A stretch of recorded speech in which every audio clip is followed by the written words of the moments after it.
আসসালামু আলাইকুম সবাইকে।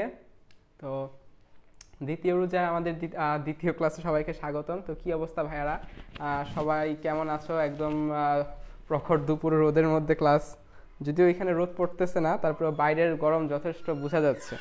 তো যেহেতু রোজার সময় অনেকেই হয়তো এই সময় ক্লান্ত, তো সবার কি অবস্থা একটু কমেন্টে জানায় দাও।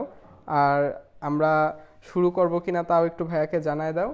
আজকে হচ্ছে আমাদের জিএসটি প্রত্যাবর্তন কোর্সের দ্বিতীয় ক্লাস, ঠিক আছে? এটা সেকেন্ড ক্লাস এবং ফিজিক্সের ফার্স্ট ক্লাস। তো আজকে আমরা ভেক্টর নিয়ে আলোচনা করব এবং ভেক্টর নিয়ে লেখাপড়া করব। তো যাই হোক, তো সব কিছু ঠিক আছে কিনা, ক্লিয়ার আছে কিনা ভাইয়াকে খুব দ্রুত জানায় দাও। আমরা হচ্ছে 2-1 মিনিটের ভিতরেই ক্লাসটা শুরু করতে যাচ্ছি।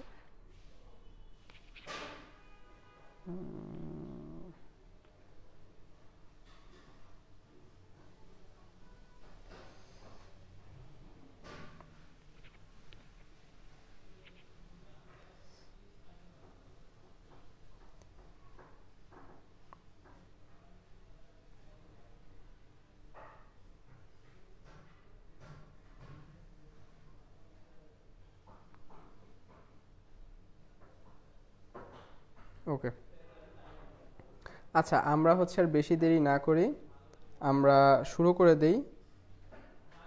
আর যারা যারা তোমরা আছো এই মুহূর্তে, তোমরা লাইভটা শেয়ার করে দাও, তোমাদেরকে বন্ধু বান্ধবকে জানায় দাও। খুবই একটা আসলে অড টাইমে লাইভটা শুরু করতে যাচ্ছি, তার বেশিক্ষণ সময় নিব না, এখনই শুরু করে দিই। হ্যাঁ, আমাদের আবার ইফতারের জন্য তারা আছে, যদিও কেউ দুপুরে ইফতারি করব না। আচ্ছা, ওকে। নাহম মোত্তাকিন, আচ্ছা নাহম মোত্তাকিন, আমি ফার্স্ট দেখতেছি তোমাকে। আসসালামু আলাইকুম ভাইয়া, কি অবস্থা? তুমি কোন বেচ, কোন সেশন, এটা একটু জানাই দিবা। আর আজকের ক্লাসটা কেমন হয়েছে এটাও জানাই দিবা, ঠিক আছে? তো আমরা আর বেশি দেরি না করি। তো দেখো, মোটামুটি ভালোই আছে। আচ্ছা, তো ভেক্টরের প্রথম যে জিনিসটা, ভেক্টর তুমি যখন পড়া শুরু করবা, দেখবা যে অনেকগুলো টাইপের ভেক্টর দেওয়া আছে, এই ভেক্টর ওই ভেক্টর। হ্যাঁ, তো সবগুলা ভেক্টর তোমার প্রয়োজন পড়বে না এমসিকিউর জন্য। তোমার জন্য বিশেষ যে ভেক্টরটা প্রয়োজন পড়বে এটা হচ্ছে একক ভেক্টর। তাহলে একক ভেক্টরের যে সংজ্ঞাটা ছিল, একক ভেক্টরের সংজ্ঞা থেকে আমরা কি জানি, যে একক ভেক্টরটা হচ্ছে একক ভেক্টর একক ভেক্টর সমান সমান হচ্ছে ওই ভেক্টরটা, যে কোনো একটা ভেক্টরকে ওই ভেক্টরের মান দ্বারা, ভেক্টরের মান কিভাবে নির্ণয় করে, ভেক্টরের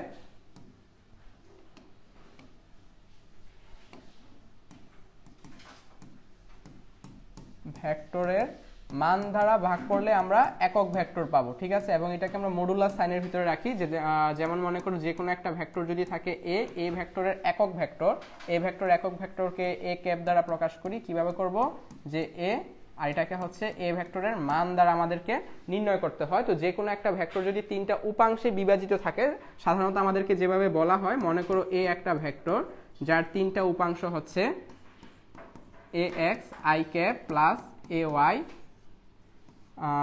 J cap plus A z k cap. এইটা মনে করো যে কোনো একটা ভেক্টর যেটার তিনটা উপাংশ দেওয়া আছে। তো তাহলে এটার মান কিভাবে নির্ণয় করবো? এটার মানটা হচ্ছে যে এ ভেক্টরের মান মডুলাস সাইন দ্বারা প্রকাশ করা হয় এবং লেখা হয় A square plus A y square plus A z square. এতটুকু পর্যন্ত আমরা সবাই জানি এবং এই ব্যাপারগুলো আমরা সবাই জানি। আচ্ছা, তোমাকে পরীক্ষার হলে যেই জিনিসটা করতে দিবে, আমি একটু বলে রাখি, আজকে আমরা কোশ্চেন সলভ করবো ডিরেক্ট, মানে এমসিকিউ করতেছি না। তার কারণটা হচ্ছে, তুমি যদি ফিজিক্সের এখন এই টপিক্সের উপর এমসিকিউ শুরু করো, তুমি শেষ করতে পারবে না। তো আমার কথা হচ্ছে, আমাদের এত বেশি এমসিকিউ প্র্যাকটিস করা লাগবে না। আমাদের যেটা করতে হবে, আমাদের এখানে আগে কনসেপ্টটা বুঝতে হবে। তোমাকে যখন বলবে কোনো ভেক্টরের দিকে একক ভেক্টর নির্ণয় করো, তুমি ডিরেক্টলি এই ফর্মুলাটা অ্যাপ্লাই করবা। তখন তুমি কি করবা? তুমি ভাইয়া তখন ডিরেক্ট এই ফর্মুলাটা অ্যাপ্লাই করবা। কখন করবা? যখন তোমাকে বলবে কোনো ভেক্টরের দিকে একক ভেক্টর। এটা হচ্ছে কখন? যখন আমাকে বলবে কোনো ভেক্টরের দিকে, কোনো ভেক্টরের দিকে একক ভেক্টর যখন নির্ণয় করতে বলবে, তখন আমরা দিব এটা। কিন্তু যদি বলে যে ভেক্টরের সমান্তরাল একক ভেক্টর, ধরো কোনো একটা ভেক্টর দিয়ে বলছে ওই ভেক্টরের সমান্তরাল একক ভেক্টর, তখন তোমাকে যেই কাজটা করতে হবে, সমান্তরাল একক ভেক্টর যখন হবে তখন এটার সামনে প্লাস মাইনাস উভয় সাইনটাই তোমাকে ইউজ করতে হবে। তার কারণ হচ্ছে কি, সমান্তরাল বলতে বোঝায় কি, যে এরকম মনে করো যে আমরা দুইটা স্টিক বা লিনিয়ার লাইন যদি নেই, এইটা কিন্তু একে অপরের সমান্তরালেই কিন্তু অবস্থান করতেছে, এটা কিন্তু একে অপরের সমান্তরালে কিন্তু অবস্থান করতেছে, এখানে কিন্তু পজিটিভ নেগেটিভ সাইড বোঝানো হচ্ছে না। সো তখন তোমাকে এই যে পজিটিভ নেগেটিভ সহ, তখন তোমাকে এই পজিটিভ নেগেটিভ সহ অ্যাসাইন করতে হবে, ঠিক আছে? তো তাহলে চলো কোশ্চেন সলভে যাই আমরা। আমাদের প্রথম কোশ্চেনটা বলতেছি পি এর একটা ভেক্টর দেওয়া, কিউ একটা ভেক্টর দেওয়া, ভেক্টরদের উভয়ের উপর লম্ব দিকে একক ভেক্টর। তাহলে উভয়ের উপর যেহেতু লম্ব দিকে একক ভেক্টর কি হবে চাইছে, তাহলে আমাদেরকে কি করতে হবে, আমাদের এই উভয়টার উপর একটা লম্ব ভেক্টর মানে লম্ব ভেক্টর আগে নির্ণয় করতে হবে, তারপর আমি একক ভেক্টর নির্ণয় করব। তাহলে এটা ডিরেক্টও করা যায়, মনে করো এটাকে আমি ডিরেক্ট এ ক্যাপ দ্বারা প্রকাশ করি। আমাকে বলছে কি দিকে, লম্ব দিকে মানে জাস্ট একটা দিকে আমাকে উল্লেখ করতে হবে, তাহলে এটা হবে কি পি ক্রস কিউ, নিচে থাকতেছে পি ক্রস কিউ, মানটা জাস্ট বসাই দিবে। এখন এটার মানটা বসাইলে যা হয়, এখন এটা তোমাকে ক্রস গুণফল করতে হবে, করার পর দেখতে হবে। আচ্ছা, এইখানে আমি এই জিনিসটা এই জন্যই আনছি, যদি এটাকে যদি বলতো লম্ব দিকে একক ভেক্টর, যদি ডিরেক্ট না বলে এটা যদি বলতো সমান্তরালে উভয়ের উপর লম্ব, ঠিক আছে, এবং দিক কথাটা যদি উল্লেখ না করতো, তখন আমাকে এখানে কি করতে হইতো, অবশ্যই প্লাস মাইনাস আনতে হইতো। তো ভাইয়ারা এই জায়গাটা আমি আর করতেছি না, ক্রস গুণফল তোমরা আশা করি পারো কিভাবে করে, আমরা জানি already I cap J cap K cap 2 2 -1 2 2 -1, এদিকে থাকতেছে 6 3 -3 6 3 -3। আচ্ছা, এটা করলে যেটা আসবে ক্রস গুণফল আমরা অলরেডি জানি, সো এটা তোমাদের জন্য রেখে দিচ্ছি, ঠিক আছে? আমরা পরের কোশ্চেনটাতে যাই। পরের কোশ্চেনটাতে বলতেছে ভেক্টর এর সমান্তরাল একক ভেক্টর। এই যে এখন দেখো, এখন কিন্তু বলতেছে সমান্তরাল একক, যদি আমাকে সমান্তরাল কথাটা উল্লেখ না করে শুধু একক ভেক্টর বা দিকে একক ভেক্টর বলতো, তখন আমি কি করতাম, যেটার একক ভেক্টর নির্ণয় করতাম এইভাবে, যে এ কে তাহলে দিতাম এ বার, এদিকে হচ্ছে এ মডুলাস, তাহলে কি হচ্ছে, এটা হচ্ছে 2i - j প্লাস 2k। আচ্ছা, এটা যদি মডুলাস নির্ণয় করি, মডুলাস নির্ণয়ের সূত্রটা আমি তোমাদেরকে একটু আগে দেখাই দিয়েছিলাম এখানে, এই যে এটা হচ্ছে মডুলাস নির্ণয়ের সূত্রটা ছিল আমার, এটা আমরা সবাই জানি অলরেডি। এটা হচ্ছে 2 2 4 2 2 4 8 আর 1 9, তাহলে 9 এর উপরে যদি রুট ওভার করি তাহলে থাকতেছে 3। দ্যাটস মিন শুধুমাত্র একক ভেক্টর যখন নির্ণয় করতে বলবে, আনসারটা হবে 2/3 i cap minus 1/3 j cap plus 2/3 k cap. কিন্তু আমাকে কি বলছে, আমাকে বলছে সমান্তরাল দিকে একক ভেক্টর। তখন যেটা তুমি করবা, তখন হচ্ছে সামনে পজিটিভ নেগেটিভ, হ্যাঁ সামনে পজিটিভ নেগেটিভ উভয় সাইন দিয়ে পুরোটা ব্র্যাকেটে ঢুকাই দিবা। তোমার ধরো অপশানে ক খ গ অপশানে আসছে, এর মধ্যে দুইটা অপশন এরকম, একটা সামনে পজিটিভ নেগেটিভ আছে আর একটা সামনে নাই। তখন যেটা তোমাকে করতে হবে, যদি সমান্তরালে বলে তখন তোমাকে যেই অপশনটাতে পজিটিভ নেগেটিভ সাইন সহ আছে ওই অপশনটা মার্ক করতে হবে। আচ্ছা, ঠিক আছে, বুঝা গেছে সবাই? ওকে, ঠিক আছে। নেক্সট কোশ্চেনে যাই, বলতেছে পি ও কিউ বিন্দুর অবস্থান ভেক্টর। আচ্ছা, একক ভেক্টরের সাথে আরেকটা টপিক ছিল আমাদের অবস্থান ভেক্টর। তো অবস্থান ভেক্টর আর কি বলবো, এটা তেমন কিছুই না। যখন আমাদেরকে যখন কোশ্চেনে অবস্থান ভেক্টর নির্ণয় করতে বলবে তখন কি করব, যেমন এখানে বলতেছি পি আর কিউ দুইটা ভেক্টর দেওয়া আছে, আমাকে বলছে পি কিউ ভেক্টর নির্ণয় করো, পি কিউ ভেক্টর নির্ণয় করো। তাহলে আমরা কি করব, আমাকে বলছে পি কিউ ভেক্টর নির্ণয় করতে, তাহলে কার থেকে কাকে বিয়োগ করব, যে শেষে আছে তার থেকে যে প্রথমে আছে তাকে বিয়োগ করতে হবে। তাহলে কিউ শেষে আছে 2 থেকে 1 গেলে থাকতেছে 1, তাহলে i ক্যাপ, এখানে হচ্ছে 3 থেকে 1 গেলে থাকতেছে 2 j ক্যাপ, এবং -2 থেকে 1 গেলে থাকতেছে -3 k ক্যাপ। এটাই হচ্ছে পি কিউ ভেক্টরের অবস্থান ভেক্টর। অবস্থান ভেক্টর নির্ণয় করা শেষ।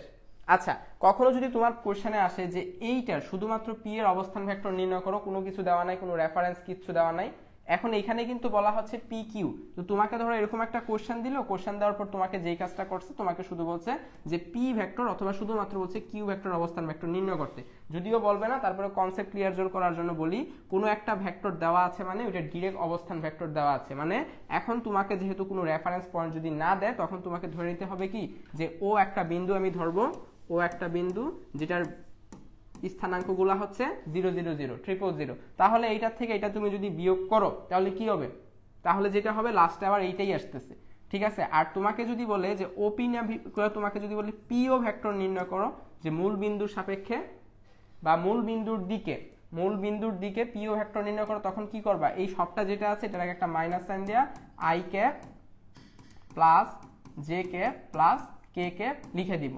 ঠিক আছে, কেন আমি সামনে মাইনাস সাইন আনলাম? তার কারণ তোমাকে বলছি পি থেকে ও এর দিকে, ও হচ্ছে আমার বা জিরো হচ্ছে আমার মূল বিন্দু। তাহলে এখন তুমি দেখো জিরো থেকে যদি এগুলো সবগুলা বিয়োগ করতে আলটিমেটলি সবগুলা নেগেটিভ আসতো, তো আমি নেগেটিভ সাইন কমন নিয়ে নিয়েছি। এখন এই জিনিসটা হচ্ছে একটা বেসিক, এটা বইয়ে উল্লেখ করা নাই, আমি এটা উল্লেখ করে দিছি কারণ বিগত যে কোশ্চেনগুলো আমরা অ্যানালাইসিস করার ফলে কি দেখলাম যে কিছু কিছু নতুন ধাঁচের কোশ্চেন আসে, যে জিনিসগুলো আসলে কোশ্চেন ব্যাংক অ্যানালাইসিস করলে অনেক সময় বোঝা যায় না, শুধুমাত্র বেসিক কনসেপ্টের যে তোমার নলেজ না থাকার কারণে জিনিসটা হয়। তো এই জিনিসটা আমি তোমাকে বলে দিলাম। আর আমাকে যদি বলো ওপি করতে, ঠিক আছে, যে আমাকে বললো ও হচ্ছে মূলবিন্দু, ওপি করতে, তাহলে তো ডিরেক্ট এটাই লিখবো। আর যদি পিও বলে সামনে জাস্ট একটা নেগেটিভ সাইন নিয়ে আসবো, শেষ। আচ্ছা, আমরা আমাদের পরবর্তী যে টাইপটা, এটা হচ্ছে মধ্যবর্তী কোণ এবং দ্বিকাক্ষ নির্ণয় করব। ঠিক আছে, তো এইখানে কিছু জিনিস, এইখানে আমাদের কিছু জিনিস অবশ্যই মনে রাখতে হবে। কি হইল, আমারটা আসতেছে না কেন?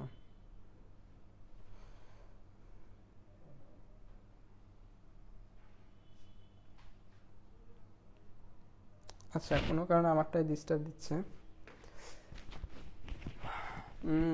মধ্যবর্তী কোণ এবং দ্বিকাক্ষ। মধ্যবর্তী কোণ বলতে কি বোঝাচ্ছে? মধ্যবর্তী কোণ বলতে বোঝাচ্ছে দুইটা ভেক্টরের মধ্যবর্তী যে কোণ, আমি এটাই জাস্ট এখানে বোঝাচ্ছি, অন্য আর কিছুই না।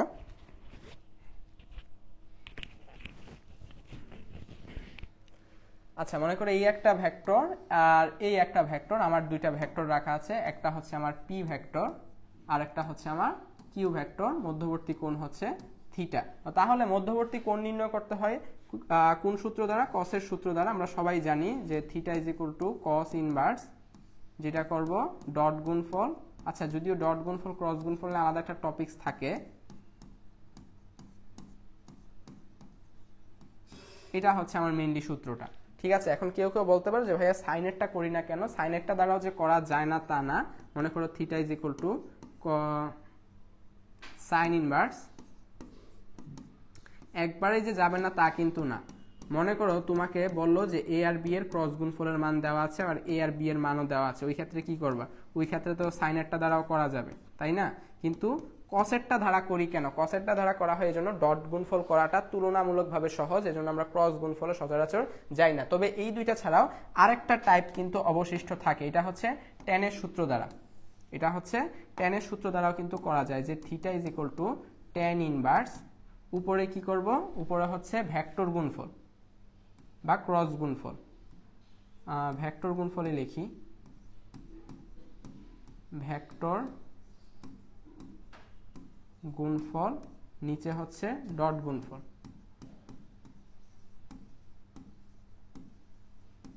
ডট গুণফল।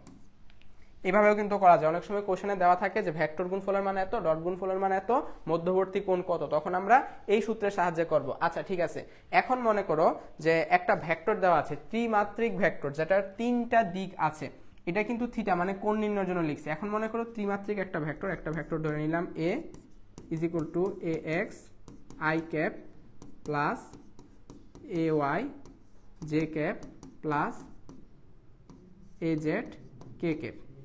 এখন আমাকে যদি বলা হয় এই ভেক্টরটা এক্স ওয়াই অক্ষের সাথে কত ডিগ্রি কোণ উৎপন্ন করে, আমাকে বলতেছে এক্স ওয়াই অক্ষের সাথে। এক্স ওয়াই অক্ষের সাথে করলে কি করব? যে এক্স ওয়াই অক্ষের সাথে কত ডিগ্রি কোণ উৎপন্ন করে প্রশ্ন করলো, তখন কিভাবে নির্ণয় করতে হবে? যে theta is equal to cos inverse, যেহেতু এক্স আর ওয়াই বলছে তাহলে নিচে এ এক্স অর্থাৎ এক্স এর যে উপাংশ এটার বর্গ, ওয়াই এর উপাংশ এটার বর্গ, রুট ওভার নিচে থাকবে এ জেড, এবং প্রতিটাই এরকম হইতে থাকবে। এখন আমাকে এক্স ওয়াই বলছে এজন্য এটা করছে। আমাকে যদি এখন বলতো ওয়াই জেড করতে, আমাকে এখন যদি বলা হইতো যে হ্যাঁ এখন আমাকে ওয়াই জেড করতে হবে, তাহলে কি করতাম? ওয়াই জেড, এটার জন্য যা করতে হবে এটা হচ্ছে theta is equal to cos inverse, যেহেতু ওয়াই জেড বলছে তাহলে নিচে কি করব? ওয়াই এর উপাংশের বর্গ, জেড এর উপাংশের বর্গ, আর উপরে থাকতেছে তাহলে অবশিষ্ট এক্স এর উপাংশ, এই যে এটা। তাহলে এক্স ওয়াই করলাম, ওয়াই জেড করলাম, তাহলে জেড এক্স হলে কি হবে এটা তোমরা বলবা, এটার কাজ থাকবে তোমাদের জন্য। আচ্ছা, আর কি কি থাকতে পারে? আমাকে যদি বলে শুধুমাত্র এক্স অক্ষের দিকে উপাংশ কত, শুধুমাত্র এক্স অক্ষের দিকে বললে কি করব? Theta x is equal to cos inverse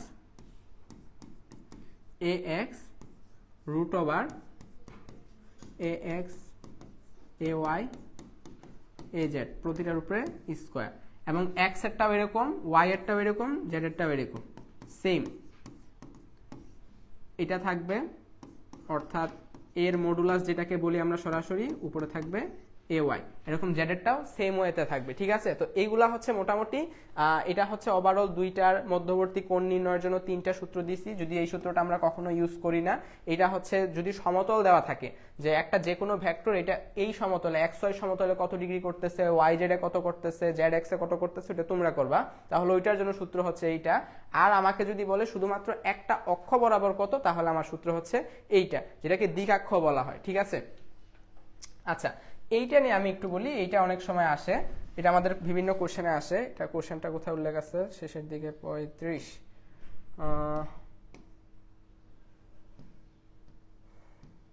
দুটি ভেক্টর বিন্দু লব্ধির এই যে এই কোশ্চেনটা দেখো, এটা হচ্ছে বাংলাদেশ এগ্রিকালচার ইউনিভার্সিটি 13-14-তে আসা একটা কোশ্চেন। দুটি ভেক্টরের স্কেলার গুণফল দেখো দেওয়া আছে, দ্যাটস মিন ডট গুণফলের মান দেওয়া আছে। আমরা কি শিখছিলাম, আমরা শিখছিলাম theta is equal to tan inverse, নিচে থাকবে হচ্ছে ডট গুণফল বা স্কেলার গুণফল। স্কেলার গুণফল এখানে কত 15, তারপরে এদের ভেক্টর গুণফলের মান 5√3। তাহলে বলো তো অন্তর্বর্তী কোণ কত, খুব ইজিলি করা যায় tan ইনভার্স, এটা যদি করি এটা বাদ যদি যায় তাহলে থাকে 5 আর নিচে থাকতেছে 3 আর √3, তাহলে 1/√3। 1/√3 মানে কি, 1/√3 মানে হচ্ছে সরি এটা হচ্ছে 30 ডিগ্রি। শেষ, আনসার কত হবে, আনসার হবে 30 ডিগ্রি। বুঝতে পারছো, যে অর্থাৎ আমার সবসময় যে মধ্যবর্তী কোণ ওইভাবে নির্ণয় করতে হবে ব্যাপারটা এমন না, এই সিস্টেমেও আসতে পারে। এবং এই যে তোমরা দেখতেই পারতেছো যে বাংলাদেশ কৃষি ইউনিভার্সিটিতেও এরকম একটা কোশ্চেন আসছে। আচ্ছা, আমরা এখন যে টপিক্সে ছিলাম ওই টপিক্সে আবার যাই। তো দেখি, দুটি সমমানের ভেক্টর একটি বিন্দুতে ক্রিয়াশীল, তারা পরস্পর এত ডিগ্রি কোণে ক্রিয়া করে, উহাদের লব্ধির দিক। আচ্ছা, যখন দুটি সমমানের ভেক্টর ক্রিয়া করবে তখন এই জিনিসটা এক প্রকার মুখস্থ, যে দুইটা সমমানের ভেক্টর যখন ক্রিয়া করবে লব্ধির দিক ওই দুইটার মাঝামাঝিতে যাবে। মানে এখানে থিটা ইজ ইকুয়াল টু, মানে আলফা ইজ ইকুয়াল টু কি হবে, α/2 ইজ ইকুয়াল টু থিটা। তাহলে আমাদের দেওয়া আছে কিন্তু আলফার মান, তাহলে থিটার মান কত হবে, থিটার মান হবে হচ্ছে 120 ডিগ্রি। আনসার শেষ, এটা নিয়ে আর কি বলবো। আচ্ছা, পরবর্তীতে দুটি কোনো বিন্দুতে ক্রিয়ারত 3p এবং 2p মানের দুটি বল। আচ্ছা, এটার হচ্ছে একটা শর্টকাট টেকনিক আছে, এই শর্টকাট টেকনিকটা হচ্ছে আমি একদম লাস্টের দিকে এসে বলবো। ঠিক আছে, এটা একটা শর্টকাট টেকনিক আছে কেন, এই কোশ্চেনটা হচ্ছে একদম কমন, যে 3p 2p থাকে, তারপর প্রথমটারে আমরা দ্বিগুণ করলে লব্ধির মান দ্বিগুণ হয়, এক প্রকার মুখস্থ, এটা আমি ম্যাথেও দেখছি। কিন্তু যদি আমাকে এই ভ্যালুগুলা চেঞ্জ করে দেয়, তারপরে মনে করো লব্ধির মানটাও একটা ডিফারেন্ট কিছু দিল, ঠিক আছে, তারপর আমাকে বললো প্রথমটার মানও অন্যরকম কিছু একটা হয়েছে, তখন কি করব। তো ওইটার জন্য একটা শর্টকাট টেকনিক আছে, শর্টকাট টেকনিক জানতে হলে তোমাকে শেষ পর্যন্ত থাকতে হবে। যেমন দেখো সেম ওয়ের কিন্তু আরেকটা, দুইটাই ঠিক আছে, আমরা ওইটা করব। ওকে, তাহলে লাস্টেরটায় আসি, অক্ষের সাথে এই যে এখন যেটা আসি, মানে যে টপিক শেষ করছি এটা আগে দেখো যে ওয়াই অক্ষের সাথে কত ডিগ্রি কোণ উৎপন্ন করে। তাহলে theta Y is equal to cos inverse, নিচে যেটা হবে এটার মান, এই ভেক্টরের মান, এই ভেক্টরের মান কত, 3 স্কয়ার মানে 9, 2 স্কয়ার মানে 4, তাহলে কত হচ্ছে 9 4 13, আর হচ্ছে 2 স্কয়ার মানে হচ্ছে 4, তাহলে 4 4 8 9 17 √17। আর উপরে থাকতেছে শুধুমাত্র y বলছে, তো শুধুমাত্র 2 থাকবে, 2। শেষ। এখন যেহেতু আমাদের জিএসটিতে এবং এগ্রি বুঝছে কোনো ক্যালকুলেটর ইউজ করতে দিবে না, তোমাকে মোস্ট প্রবাবলি এই ফরম্যাটেই দেওয়া থাকবে, তোমার এই ফরম্যাটেই দেওয়া থাকবে, যেটা ক্যালকুলেটর ছাড়া সম্ভব না ওইটা কখনো ডিরেক্ট কোশ্চেনে দেওয়া থাকবে না, অর্থাৎ তোমার অপশনটাই এই হিসাবে থাকবে। ঠিক আছে, আচ্ছা এখন আসো লব্ধির দিক নির্ণয়। লব্ধির দিকের যে সর্বজনীন যে সূত্রটা আছে, যে r is equal to P square plus Q square plus 2pq cos alpha, এটা হচ্ছে রুট ওভার। এই সূত্রটা আমরা সবাই কম বেশি জানি, ঠিক আছে, এই সূত্রটা আমরা সবাই কম বেশি জানি, কিন্তু যেই জিনিসগুলো আমাদেরকে জানতে হবে, মনে করো যে r is equal to P plus Q, কখন হবে এটা, যখন alpha is equal to 0 degree হবে, অর্থাৎ একই দিকে যখন দুইটা ভেক্টর ক্রিয়া করতেছে। আমাদেরকে শুধু এই, এবং এইটাকে বলতেছি আমরা একদম ম্যাক্সিমাম, হ্যাঁ এটাকে আমরা বলতেছি ম্যাক্সিমাম। আচ্ছা, তারপরে হচ্ছে r is equal to P minus Q বলতে পারো, এটা কখন হয়, এটা যখন alpha is equal to 180 degree হয়, এবং এটাই হচ্ছে দুইটা ভেক্টরের মিনিমাম ভ্যালু হয়। আর কি হইতে পারে এখান থেকে, তারপরে হচ্ছে r is equal to P square plus Q square, উপরে থাকতেছে রুট ওভার, এটা কখন হবে, যখন alpha is equal to 90 degree হবে। আচ্ছা, আর আরেকটা জিনিস হচ্ছে যে একটা ভেক্টরের রেঞ্জ কত হইতে পারে। হ্যাঁ, একটা ভেক্টরের রেঞ্জ হচ্ছে এখান থেকে এই পর্যন্ত, পি প্লাস কিউ এখান থেকে শুরু করবা এবং পি মাইনাস কিউ বা কিউ মাইনাস পি যে কোনো একটা ধরো না কেন, এই এতটুকু হচ্ছে এটার রেঞ্জ। ঠিক আছে, এরকম একটা কোশ্চেন পাওয়া যাবে। অনেক সময় আমরা পাই যে দুইটা ভেক্টরের লব্ধি দেওয়া থাকে, আবার দুইটা ভেক্টর যদি বিপরীতে ক্রিয়া করে তখন তাদের লব্ধি দেওয়া থাকে, ভেক্টর দুইটা নির্ণয় করতে বলে। এর মানে কি যে ম্যাক্সিমাম ভ্যালু আর মিনিমাম ভ্যালু দেওয়া থাকে লব্ধির। তো রেঞ্জটা বা তোমাকে এরকম একটা কোশ্চেন দেওয়া থাকতে পারে যে মনে করো 10 মানের আর 5 মানের একটা ভেক্টর আছে, নিচের কোনটি তাদের লব্ধি হওয়া সম্ভব নয়। তাহলে লব্ধিটা অবশ্যই কি হবে, এই দুইটার যোগফলের রেঞ্জ থেকে শুরু হবে। মনে করো 10 আর 5 এর যোগফল কত 15, আর 10 আর 5 এর বিয়োগফল কত 5। এর মানে তাদের লব্ধিটা 15 থেকে 5 অথবা 5 থেকে 15 এর মধ্যেই হবে, তার বাহিরে হবে না। এই জিনিসগুলো অনেক সময় খুব সিলি ব্যাপারগুলাই দেওয়া থাকে যদি আমরা এগুলা ভুল করি। আচ্ছা, তারপরে হচ্ছে এখন প্রশ্ন আসে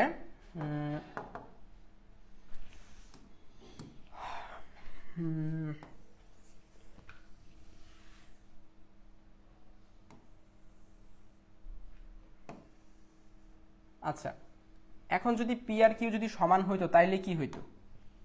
পি আর কিউ যদি সমান হয় তখন কি হবে প্রথম কথা। আচ্ছা, এটা না রাখি, এটা আমাদের লাগতেছে না।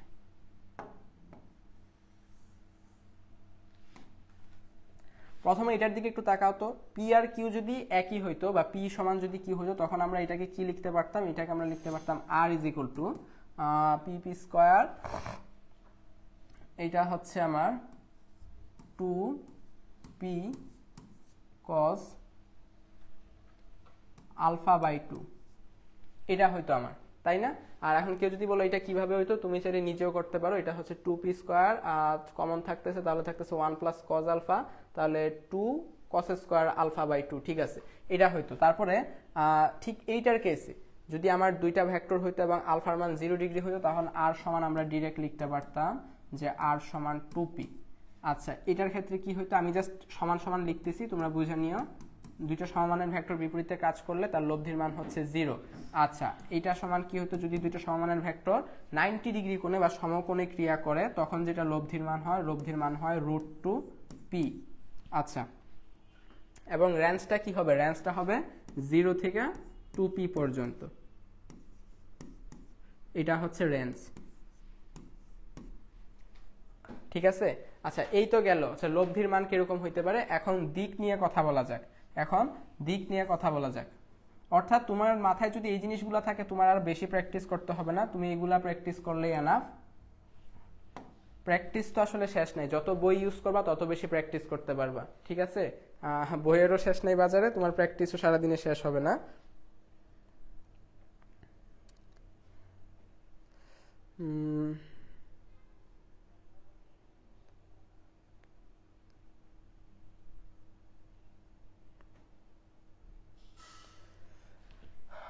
আচ্ছা, যেটা বলতেছিলাম,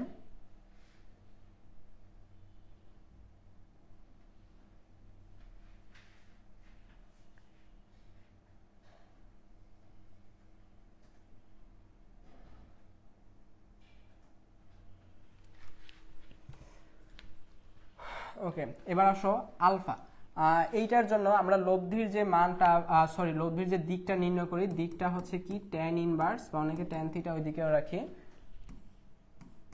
p plus Q cos alpha, উপরে থাকতেছে কিউ sin আলফা। এটা হচ্ছে মোটামুটি সূত্র। এখন যখন আলফার মান যখন 0 ডিগ্রি হয়, তখন থিটা সমান কি হয়, আলফার মান 0 ডিগ্রি, দ্যাটস মিন থিটা তো তখন আর থাকতেছে না, আলফার মান 0 ডিগ্রি মানে থিটাও তখন 0 ডিগ্রি হয়ে যাবে। এটার বলতে হবে না, আলফা 0 ডিগ্রি মানে থিটাও 0 ডিগ্রি। আচ্ছা, পরবর্তীতে আসি, আলফা যদি 180 ডিগ্রি কোণে হয় তাহলে কি হতে পারে, আলফা যখন 180 ডিগ্রি হবে তখন থিটাটা আসলে স্পেসিফিক না, যে কোনো একটা হইতে পারে, তখন তোমাকে এখানে 180 ডিগ্রি বসায় আসলে দেখতে হবে। আচ্ছা, আমরা বসাই দেখে ফেলি যে কি হইতেছে। 180 ডিগ্রি হলে এটাও থিটার মান তখনও আসতেছে 0, তাহলে দুইটা একসাথেই লিখি, theta is equal to 0 degree তাহলে যখন alpha is equal to 0 degree আর হচ্ছে 180 ডিগ্রি। আচ্ছা, পরবর্তীতে আর কি আছে, আলফা যদি 90 ডিগ্রি হইতো তাহলে থিটা কি হইতো? আলফা যদি 90 ডিগ্রি হইতো তাহলে সাইন হচ্ছে সম্পূর্ণ থাকে tan ইনভার্স, উপরে থাকতেছে কিউ, নিচে থাকতেছে পি, এটা হচ্ছে থিটার মান। ঠিক আছে, আচ্ছা এখন আসি, যদি পি আর কিউ সমান হয়, অর্থাৎ দুইটা ভেক্টর দেওয়া আছে, দুইটা ভেক্টরের ক্ষেত্রে যখন এটা হচ্ছে আমাদের theta, theta is equal to alpha by 2, এই ম্যাথটা একটু আগে করা হয়েছিল। পি সমান সমান কিউ, পি সমান সমান কিউ কেন লিখলাম, যে দুইটা ভেক্টরের মান সমান হলে theta is equal to alpha by 2, আর হচ্ছে একটা বিশেষ একটা কোণ থাকে, এই বিশেষ কোণটা হচ্ছে 120 ডিগ্রি।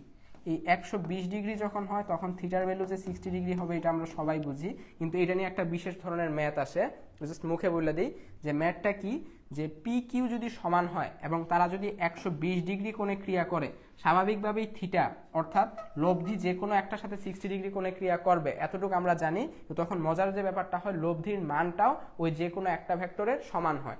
অর্থাৎ আমি যে জিনিসটা বলতে চাচ্ছি এটা হচ্ছে, যখন পি সমান সমান কিউ হয় এবং আলফা 120 ডিগ্রি হয় তখন আর সমান সমান পি হয়, এই জিনিসটা। এবং আরো একটা মজার জিনিস কি জানো, আরো একটা মজার জিনিস হচ্ছে, যদি দুইটা ভেক্টর 120 ডিগ্রি কোণে ক্রিয়া করে, যে আমার আলফার মান হচ্ছে 120 ডিগ্রি, আমার আলফার মান হচ্ছে 120 ডিগ্রি এবং পি সমান হচ্ছে 2q, মানে একটা ভেক্টর আর একটা ভেক্টরের দ্বিগুণ, তাহলে যেটা ছোট ভেক্টর, ছোট ভেক্টরকে এখানে কিউ না, এই থিটাটা কিউর সাথে, কার সাথে, কিউর সাথে পারপেন্ডিকুলার বা লম্বভাবে থাকবে। আচ্ছা বাংলায় লেখা দেই, যেটা লম্বভাবে অবস্থান করবে, কিউ এর সাথে লম্বভাবে অবস্থান করবে, এই জিনিসটা আমাদের অবস্থান করবে, এই জিনিসটা আমাদের সবচেয়ে বেশি কাজে লাগে। আমরা যখন নদী নৌকার অঙ্কগুলা করবা তখন তোমার এই ইনফরমেশনটা কাজে লাগবে। অর্থাৎ যখন দেখবা যে ঠিক নদীর বিপরীত পারে পৌঁছাইতে হবে এবং স্রোতের বেগ থেকে সাঁতারুর বেগ দ্বিগুণ, স্রোতের বেগটা হচ্ছে এখানে কিউ আর সাঁতারুর বেগটা হচ্ছে পি, তাহলে একটার তুলনায় আরেকটা যখন দ্বিগুণ, তাহলে বিপরীত পাশে পৌঁছাইতে হলে মানে কি, যে লব্ধি আমার 90 ডিগ্রি হইতে হবে। ঠিক আছে, এই যে লম্বভাবে অবস্থান করতেছে না কিউ থিটার সাথে, থিটা কি, থিটা তো হচ্ছে আলটিমেট লব্ধির কোণটা, তাহলে এটার সাথে যখন লম্বভাবে অবস্থান করবে মানে কি, যে আমার নৌকাটা ঠিক বিপরীত পাশে বা সাঁতারও ঠিক বিপরীত পাশে মানে যদি পৌঁছাইতে হয় কত ডিগ্রি কোণে রওনা দিতে হবে, এই যে 120 ডিগ্রি কোণে রওনা দিতে হবে, এটা ওই জায়গায় কাজে লাগবে তোমার। ওকে, আমরা অনেক ইনফরমেশন জানলাম। এখন চলো এই কোশ্চেনগুলো এখন দেখবা খুব আমরা দ্রুত সলভ করে ফেলতে পারবো, যে দুটি ভেক্টর রাশির প্রত্যেকটির মান 7 একক, এই যে জিনিসগুলো বলতেছিলাম, দ্যাটস মিন কি, যে এখন আমার পি আর কিউ হচ্ছে সমান। ঠিক আছে, তুমি এখন দেখবে এগুলো প্রত্যেকটা এখন আমরা খুব সহজেই পড়তে পারবো বা করতে পারবো। দুটি ভেক্টর রাশির প্রত্যেকটির মান 7 একক, এরা পরস্পর 120 ডিগ্রি কোণে ক্রিয়া করে, লব্ধির মান কত, তো লব্ধির মানও হচ্ছে 7 একক, লব্ধির মানও 7 একক। কিভাবে বললাম এত ফাস্ট, এই যে দেখো, মানে এই জিনিসটা তো এমসিকিউ আকারে দিলে তোমাকে জাস্ট কি দিত, তোমাকে জাস্ট কতগুলো অপশন দিত, আমি সবগুলো অপশন না দেখে আমি জাস্ট দেখাই দিচ্ছি যে একটা স্লাইড থেকে আমরা কতগুলো কোশ্চেন এট এ টাইম সলভ করতে পারবো খুব ফাস্ট। তোমাকে অপশন হলে বেশি হলে কয়েকটা অপশন ধরাই দিত, মানে এমসিকিউর সাথে এখানে এতটুকুই পার্থক্য, তো ওইটার আমি আর যাচ্ছি না। তুমি দেখো আমি কি বলছিলাম, যে যখন পি কিউ সমান থাকবে, যে পি আর কিউ এটা এই দুইটা সমান থাকবে এবং আলফা 120 ডিগ্রি কোণ হবে, হ্যাঁ এই যে পি কিউ সমান আলফা 120 ডিগ্রি কোণ, সুতরাং লব্ধি হচ্ছে যে কোনো একটার সমান, লব্ধি যে কোনো একটার সমান, দ্যাটস মিন এটার আনসারটা হচ্ছে 7। ওকে, একটা শেষ, দুটি দিক রাশির বৃহত্তমটির লব্ধি দেওয়া, ক্ষুদ্রটি দেওয়া, রাশি দেওয়ার মান কত, এই যে এটা কোনখান থেকে আসছে, যে এটা এখান থেকে আসছে, তখন বলছিলাম না এটা যে এই জিনিসটা লাগবে। এখন দেখো সেম টু সেম, লব্ধির মান দেওয়া আছে, দ্যাটস মিন কি, এর মানে P plus Q is equal to 14, P minus Q is equal to 2, তাহলে 2p is equal to 16, that's mean p is equal to 8, এর মানে q is equal to 6 হবে, এটা তো সবাই বুঝতেই পারতেছি। শেষ। আচ্ছা, 2 নাম্বারটা শেষ। এবার 5, 10 মানে দুটি বল একটি কণার উপর আরোপিত হলে কোনটির উপর লব্ধি বল হতে পারে না, এর মানে কি বুঝাচ্ছে, এই যে তোমাকে এই কথাটা বলার পরে তোমাকে বলবে যে কোন বলটি কণাটির উপর লব্ধি হতে পারে না। এখানে অপশন ছিল, আমি জাস্ট স্কিপ করছি, হ্যাঁ আমরা অপশন ছাড়া আজকে পড়বো ওই হিসাবে আমি জাস্ট এই অপশনগুলো বাদ দিয়ে শুধুমাত্র কোশ্চেনটা রাখছি। তো কোশ্চেনটার মধ্যে দেখো যে জিনিসটা হবে 5 আর 10, তাহলে এই দুইটার যোগফল হচ্ছে 15 আর এই দুইটার বিয়োগফল হচ্ছে 5, এর মানে রেঞ্জ হবে 15 থেকে 5-এর ভিতরে, এর বাইরে যে অপশনটা পাবা ওইটাই হচ্ছে আনসার, হবে না। শেষ, তাহলে আমার একটা শেষ, দুইটা শেষ, তিনটা শেষ। এবার 3 নাম্বারটা আসি, দুটি দিক রাশির প্রত্যেকটির মান দেওয়া আছে, মধ্যবর্তী কোণ 90 ডিগ্রি হলে লব্ধির মান কত? লব্ধির মান কি হবে? √2p বলছিলাম না, তাহলে √2 × 10 বা 10√2 আর কি, যদি ঠিকভাবে লিখি 10√2। কোনখান থেকে আসলো? এই যে দেখো, এটা আমি বলছিলাম যে দুইটার যদি মনে করো যে পি আর কিউ সমান যদি হয় এবং এটা যদি 90 ডিগ্রি হয়, এই যে এটা সাথে সাথে ছিল, এইখানে হচ্ছে সবগুলাতে পি আর কিউ অর্থাৎ দুইটা ভেক্টরের মান প্রতিটার সমান। তাহলে দেখো প্রতিটা ভেক্টর দুইটা ভেক্টরের মান সমান এবং তারা 90 ডিগ্রি কোণে ক্রিয়া করে, সুতরাং লব্ধি কি? √2 × p বা p√2। তাহলে আনসার শেষ, এক বাক্যে আনসার শেষ। আচ্ছা, দুটি দিক রাশির বৃহত্তমটি ক্ষুদ্রতমটি বলতে পরস্পর লম্বভাবে ক্রিয়া করলে লব্ধি কত? আমাকে এখন বলছে লম্বভাবে ক্রিয়া করলে লব্ধি কত। তাহলে প্রথমে আমাকে জানতে হবে যে ভেক্টর দুইটা কি কি। ভেক্টর দুইটা 14 আর 2 যোগ করলে হচ্ছে 16, 16 অর্ধেক 8, একটা 8 হলে আরেকটা 6, একটা 8 হলে একটা 6। এবং এই দুইটা পিথাগোরাসের যে উপপাদ্য অনুসারে যেই রেশিওগুলা মেনটেন করে, রেশিওগুলো আমি একটু জানাই দিই, 3, 4, 5 এবং এই অনুপাতে যা আছে, যেমন মনে করো 8, 6ও কিন্তু এই অনুপাতে, এই যে দেখো 4, 3, এই দুটোকে 2 দ্বারা ভাগ করলে 4:3 অনুপাতে হয়। এইটা একটা আছে, তারপরে হচ্ছে 5, 12, 15 না, 5, 12, 13, আর একটা হচ্ছে 15, 20, 25। এই রেশিওগুলা যারা মেনটেন করে সবাই হচ্ছে পিথাগোরাসের উপপাদ্য অনুসারে তুমি এই ম্যাথগুলা সলভ করতে পারবে। তো এখানে একটা যেহেতু 8, একটা 6 এবং 90 ডিগ্রি কোণে ক্রিয়া করতেছে, দ্যাটস মিন লব্ধির মান হবে 10। ঠিক আছে, বা মনে করো তোমাকে একটার মান দেওয়া আছে, লব্ধির মান দেওয়া আছে, আরেকটার মান দেওয়া নাই, তুমি খুব ইজিলি বের করতে পারবা 6। এখন তো তুমি দুইটার মান জানো মানে ইজিলি সূত্র অ্যাপ্লাই করতে পারবা, বাট এই জিনিসটা আরেকটু এক্সট্রা শিখাই দিলাম। আচ্ছা, লাস্ট একটা ম্যাথ, দুটি ভেক্টর দুটির লব্ধির মান ও দিক কত? তো লব্ধির মান এবং দিক জানতে চাইছে আমাদেরকে। লব্ধি তুমি ডিরেক্ট যোগ করো, 2 আর 2 যোগ করলে হচ্ছে 4, এখানে যে থাকতেছে না, কেউ থাকতেছে না, তাহলে লব্ধির মান হচ্ছে 4। আর বলছে দিক কত? দিক হচ্ছে এক্স অক্ষের সাথে হবে। ঠিক আছে, দিকটা এক্স অক্ষের সাথে হবে, বুঝতেই পারতেছো, ডিরেক্ট এক্স অক্ষের সাথে 0 ডিগ্রি আর ওয়াই অক্ষ জেড অক্ষের সাথে 90 ডিগ্রি। শেষ।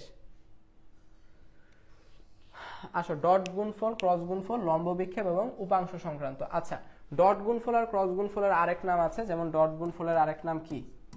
ডট গুণফলের আরেক নাম হচ্ছে স্কেলার গুণফল। পরীক্ষায় যে কোনো ভাবেই আসতে পারে, স্কেলার গুণফল মানে দুইটা ভেক্টর রাশি থাকে, গুণনের পরে দুইটা স্কেলার রাশিতে পরিণত হয়। এ ডট বি সমান সমান এ বি কস থিটা। আর একটা হচ্ছে ক্রস গুণফল। ক্রস গুণফলের আরেক নাম কি? ভেক্টর গুণফল নাকি?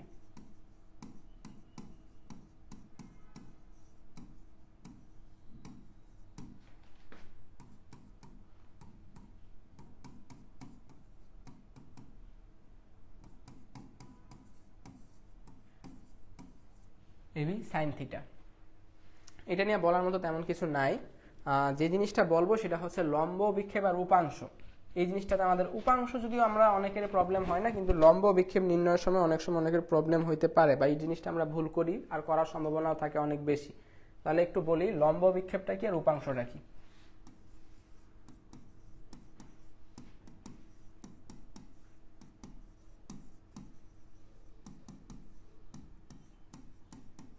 লম্ব বিক্ষেপটা হচ্ছে স্কেলার রাশি।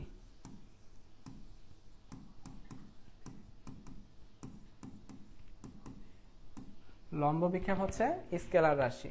আর উপাংশ দুইটাই দেখবা সূত্রটা সেম, কিন্তু তোমাকে যখন লম্ব বিক্ষেপ দিবে, দেওয়ার পর অপশন দিবে দুইটাই দেখবা সেম, একটা স্কেলার হচ্ছে আর একটা ভেক্টর হচ্ছে, তখন তুমি কনফিউজ থাকবা। উপাংশটা কি? উপাংশটা হচ্ছে ভেক্টর রাশি।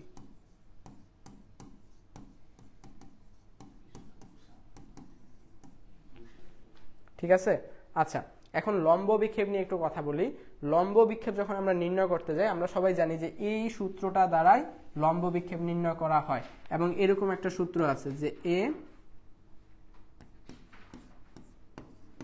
cos থিটা সমান,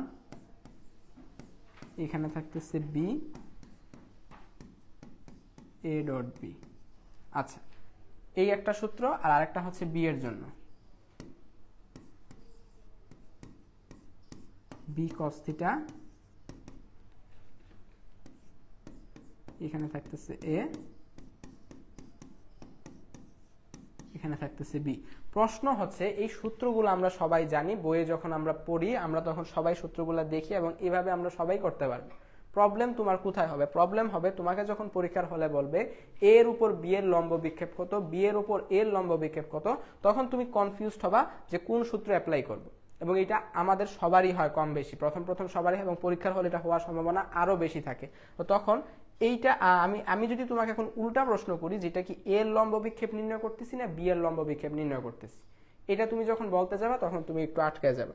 আচ্ছা দেখো, আমি একটু তোমাকে বলি, মানে স্বাভাবিকভাবে আমি তো এখানে লিখেই দিছি যে লম্ব বিক্ষেপটা হচ্ছে স্কেলার রাশি আর উপাংশটা হচ্ছে একটা ভেক্টর রাশি, ঠিক আছে।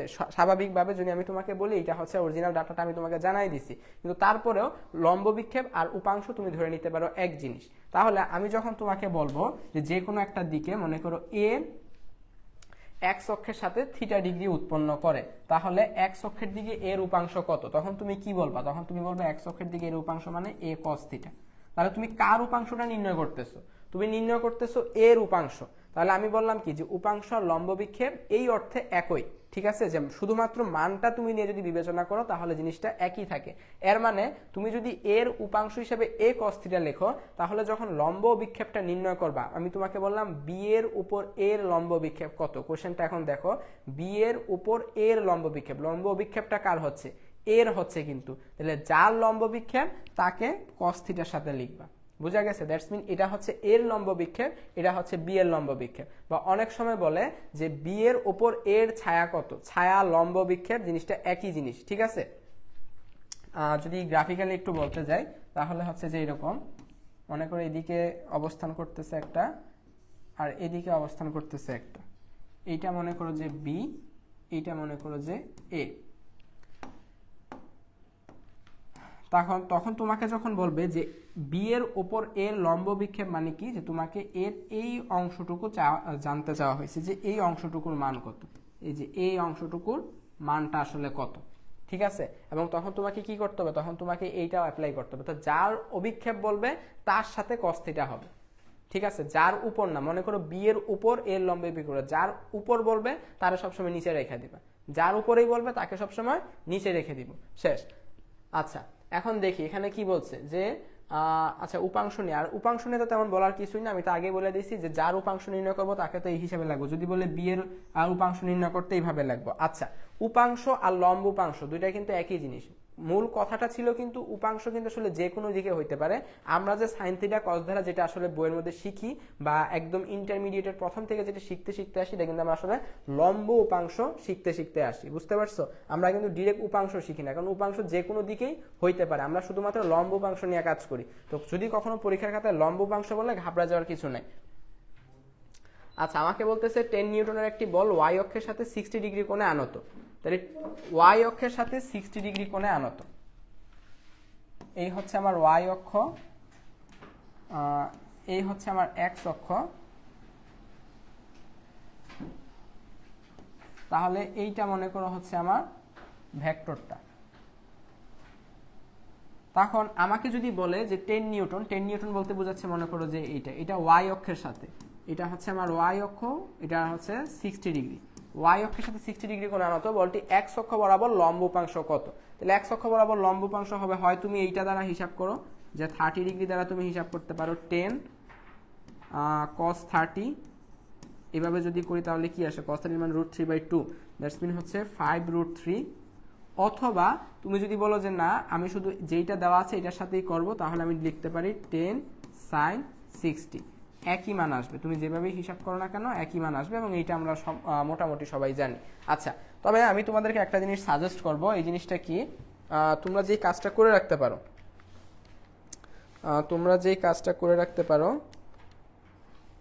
√3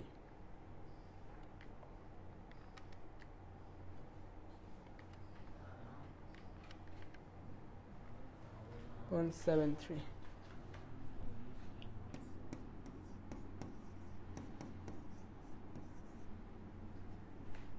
ঠিক আছে।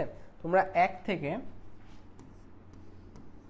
20 পর্যন্ত যতগুলা সংখ্যা আছে প্রতিটা সংখ্যার বর্গমূল মুখস্থ রাখবা, ঠিক আছে, প্রতিটা সংখ্যার বর্গমূল মুখস্থ রাখবা। যেমন এটাকে এখন যদি 5 দ্বারা, যেমন তুমি যদি আগেই জানতা যে √3 মান, যেমন আমি ভুলে গেছি, আমি মাত্র ক্যালকুলেটর ইউজ করছি, হ্যাঁ সত্যি কথা বলতেছি ক্যালকুলেটর ইউজ করছি, কিন্তু এটা তুমি যদি মুখস্থ রাখো, আর মনে করো পরীক্ষার হলে যদি তোমাকে এরকম একটা কোশ্চেন দেওয়ার পরে মানগুলো একদম দশমিক সংখ্যায় দিল, কেউ পারবে না, কিন্তু যে মুখস্থ রাখবে সেই অ্যাডভান্স টেস্টটা নিতে পারবে।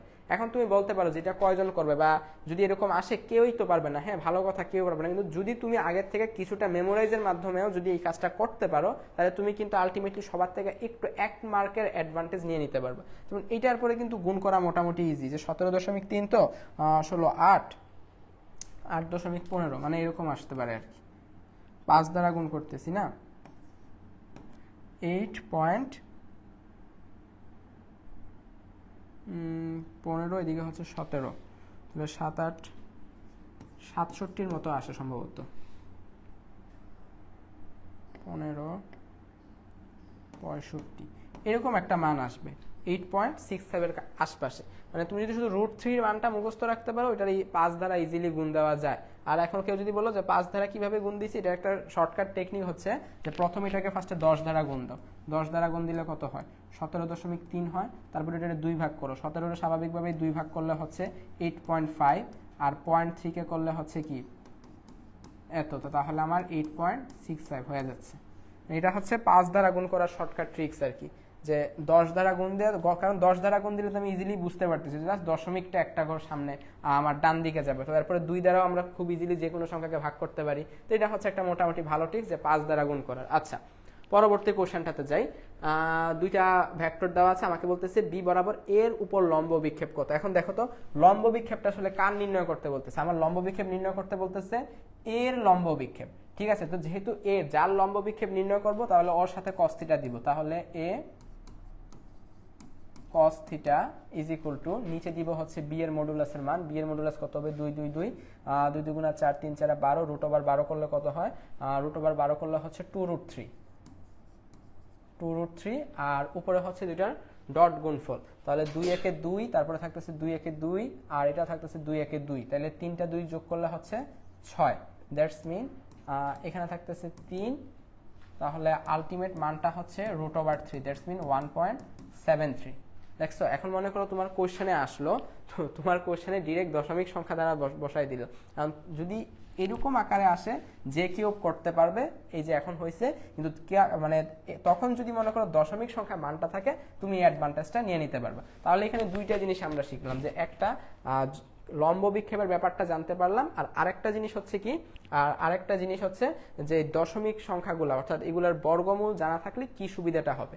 আচ্ছা, এখন আমি 3 নাম্বার আরেকটা কথা বলবো, যে লম্ব বিক্ষেপ আর উপাংশ যখন আসবে, তোমাকে মনে করো খাতায় রিটেনে দিল, কোনো কারণে তুমি জিএসটি ছাড়া, বা মনে করো যে এগ্রি জিএসটি অর যে জেনারেল জিএসটি, দুইটা জিএসটি ছাড়াও মনে করো অনেক জায়গায় অনেক সময় রিটেন কোশ্চেনে আসে, তখন যদি তোমাকে নির্ণয় করতে দেয় যে লম্ব অভিক্ষেপ নির্ণয় করো, তুমি কিন্তু লম্ব বিক্ষেপ নির্ণয় করতে পারছো, আলটিমেটলি এটাই কিন্তু লম্ব বিক্ষেপের মান।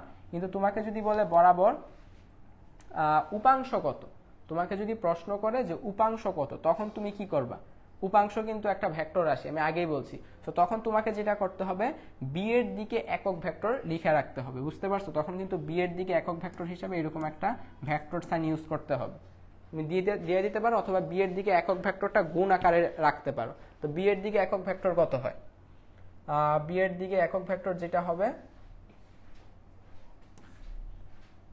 এটা হচ্ছে নিচে হচ্ছে √2 4 4 4 8, √12 2√3, আর উপরে হচ্ছে বি এর ডিরেক্ট মান যেটা থাকতেছে এইটাই। তাহলে আলটিমেটলি তাহলে i/√3 plus j/√3 plus k/√3, ঠিক আছে, ইনটু √3,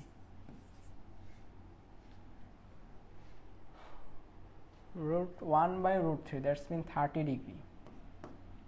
আচ্ছা, আলটিমেটলি একটা আই জে কে আবার থাকে, তো যাই হোক এটা লাগবে না, আমি জাস্ট বলতে যেটা চাচ্ছিলাম যে এরকম জাস্ট একটা সাইন ইউজ করলে আমার হয়ে যাবে। কার জন্য? রিটেনের জন্য। তো যেহেতু জিএসটি তে রিটেন নাই, এটা নিয়ে টেনশন করার তো কোনো কারণ নেই।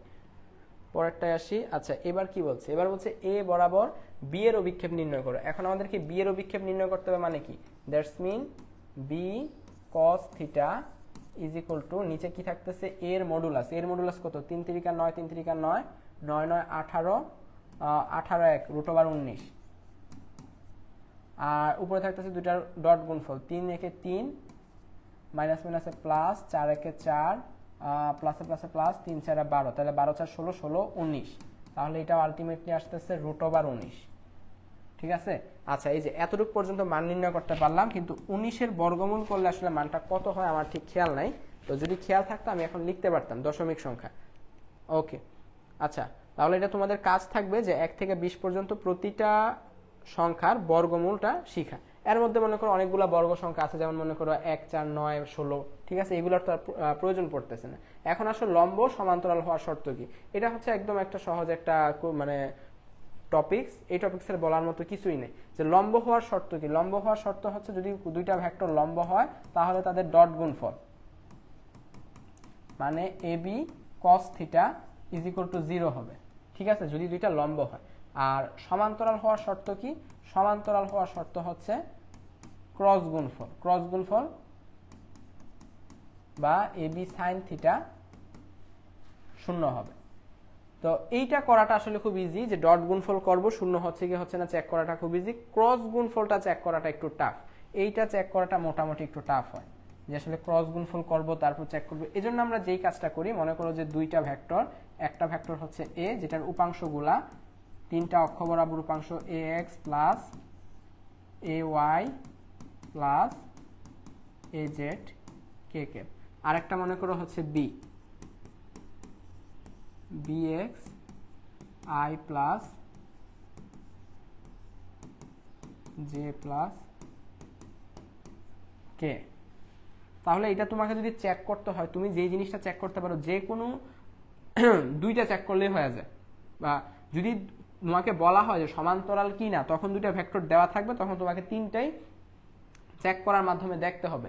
আর আমাদের কোশ্চেনগুলো কিন্তু আসলে এই টাইপের আসে না। আমাদের কোশ্চেনগুলো কোন টাইপের আসে? আমাদেরকে বলে যে এই যে তিনটা সহগ দেওয়া ছিল, তিনটা সহগের মধ্যে যে কোনো দুইটার মান দিবে, একটার মান দিবে না। ওই জায়গায় মনে করো একটা সহগ ধরায় দিবে, মনে করো একটা আননোন একটা প্যারামিটার, মনে করো চলক ধরায় এ এক্স এম এন, এরকম একটা দিয়ে বলবে যে এর মান কত হইলে পরস্পর সমান্তরাল হবে। তখন আমরা কি জিনিস চেক করব? যখন দুইটা ভেক্টর যখন সমান্তরাল হয়, তখন এদের এই যে এক্স অক্ষের যে উপাংশদ্বয়ের সহগ, তাদের অনুপাত bx সমান ay, by সমান az, bz।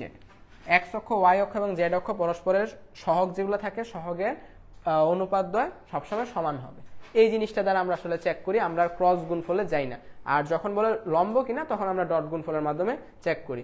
আচ্ছা, তো দুইটা কোশ্চেন দেওয়া, বলতেছে এর মান কত হলে ভেক্টর দ্বয় পরস্পর লম্ব হবে। লম্ব হওয়ার শর্ত কি ছিল? ডট গুণফল 0 হবে। তাহলে একটা কাজ করি, ডট গুণফল করি। a আর এখানে হচ্ছে 2a, থাকতেছে 2a স্কোয়ার মাইনাস 2, তাহলে মাইনাস 2a প্লাস মাইনাস এটা থাকতেছে 4 ইজ ইকুয়াল টু, শর্ত হচ্ছে 0 হইতে হবে।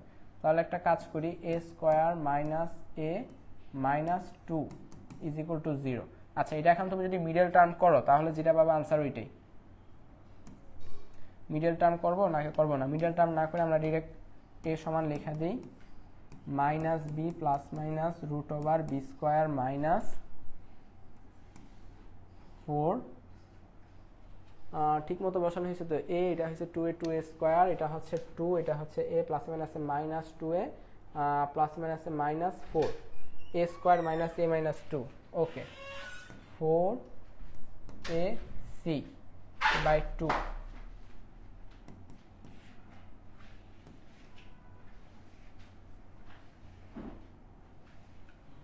এটা ছিল মাইনাস, দ্যাটস মিন এটা প্লাস হয়ে যাবে 1 প্লাস মাইনাস 4 দুগুণা 8, তাহলে থাকতেছে মাইনাস। এটা তো দেখি যে জটিল সংখ্যা যাচ্ছে গা। আচ্ছা, তাহলে দ্যাটস মিন যেটা বোঝা যাচ্ছে যে এখানে প্রশ্ন হয়তো কোনো সমস্যা আছে, কারণ এটা হলে একদম জটিল সংখ্যা আসতে থাকবে। জটিল সংখ্যা যদি আইসা পড়ে তাহলে তো আরেক ঝামেলা। তখন তো হচ্ছে ব্যাপারটা এরকম হয় যে 1 প্লাস মাইনাস √7i2, দুইটা এর মান আসে, যে দুইটা আসলে জটিল সংখ্যা হয়। ঠিক আছে। আচ্ছা, ফাইনাল চেক 2 2a স্কয়ার, তারপর থাকতেছে প্লাস মাইনাসে মাইনাস 2 ইন্টু a প্লাস মাইনাসে মাইনাস 4। হ্যাঁ, জটিল সংখ্যা। পরেরটায় যাই। দুটি ভেক্টর আছে, x এর মানের জন্য a ভেক্টর এবং b ভেক্টর সমান্তরাল হবে। তাহলে সমান্তরালের শর্ত কি? সমান্তরালের শর্ত হচ্ছে সহগ দয়ের অনুপাত সমান হবে। তাহলে যে কোনো দুইটা চেক করো, এটার সাথে এটা একটা চেক করব, যেহেতু x আমাদের মান নির্ণয় করতে হবে, এটা একটা কাজ। আর y অথবা z অথবা j আর k এর যে কোনো একটা সহগ চেক করলেই হবে। তাহলে এটার যদি 3 হয়, এটা হচ্ছে 6, মানে এটার দ্বিগুণ হইতে হবে এটা। ঠিক আছে, তাহলে এটার দ্বিগুণ হইতে হলে x এর মান কত হইতে হবে? 4 হইতে হবে। আনসার হচ্ছে 4।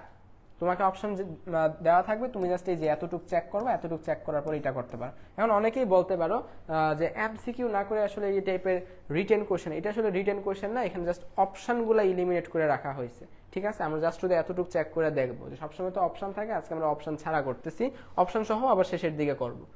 ওকে, এখন আসো ক্ষেত্রফল নির্ণয়। ক্ষেত্রফল নির্ণয় মোটামুটি তোমার তিনটা আসবে। তিনটা কি কি ক্ষেত্রফল নির্ণয় করতে হয়?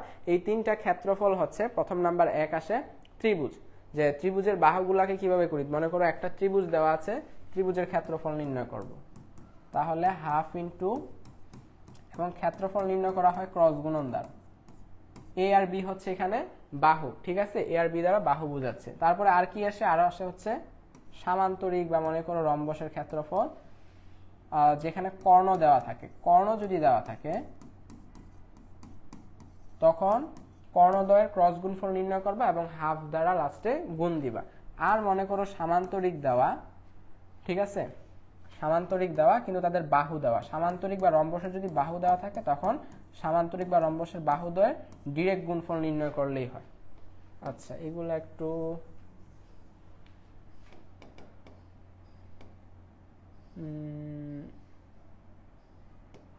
এটা হচ্ছে ত্রিভুজের জন্য, আর এটা হচ্ছে আমার সামান্তরিকের জন্য।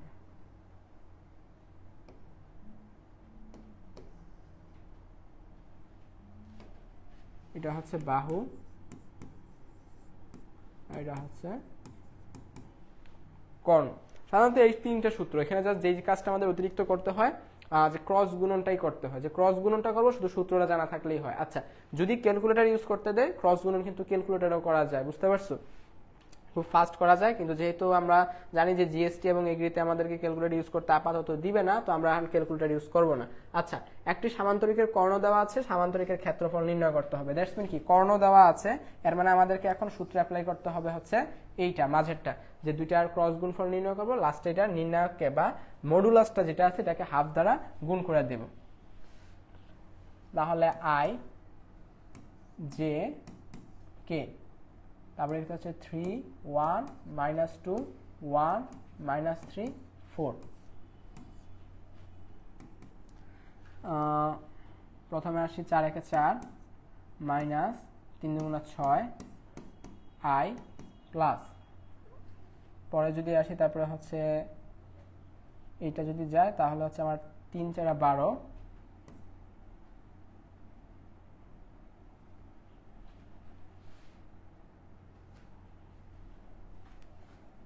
আগে আসবে না, আসবে হচ্ছে এইটা। আচ্ছা, এটাতে মাইনাস সাইন ইউজ করি, তাহলে এটা আসতেছে আমার 3 4 12 মাইনাস -2 প্লাস 2 জে প্লাস কে এর জন্য যেটা করব 3 3 9, আর এটা হচ্ছে -9 মাইনাস 2 1 1 1। আচ্ছা, এটা থাকতেছে -2, তারপরে এটা থাকতেছে 14। আমি এগুলো এইভাবেই ব্র্যাকেট দিয়ে রাখি, প্লাস মাইনাস তেমন ফ্যাক্ট করবে না। আর এটা হচ্ছে 10, এগুলোর হোল স্কোয়ার করলে কত আসে? 2 দুগুণা 4, 14 যদি করি 196, আর 10 যদি করি কত হয়? 100, তাহলে 200 300, এবং সবটার উপরে হচ্ছে রুট ওভার দিব।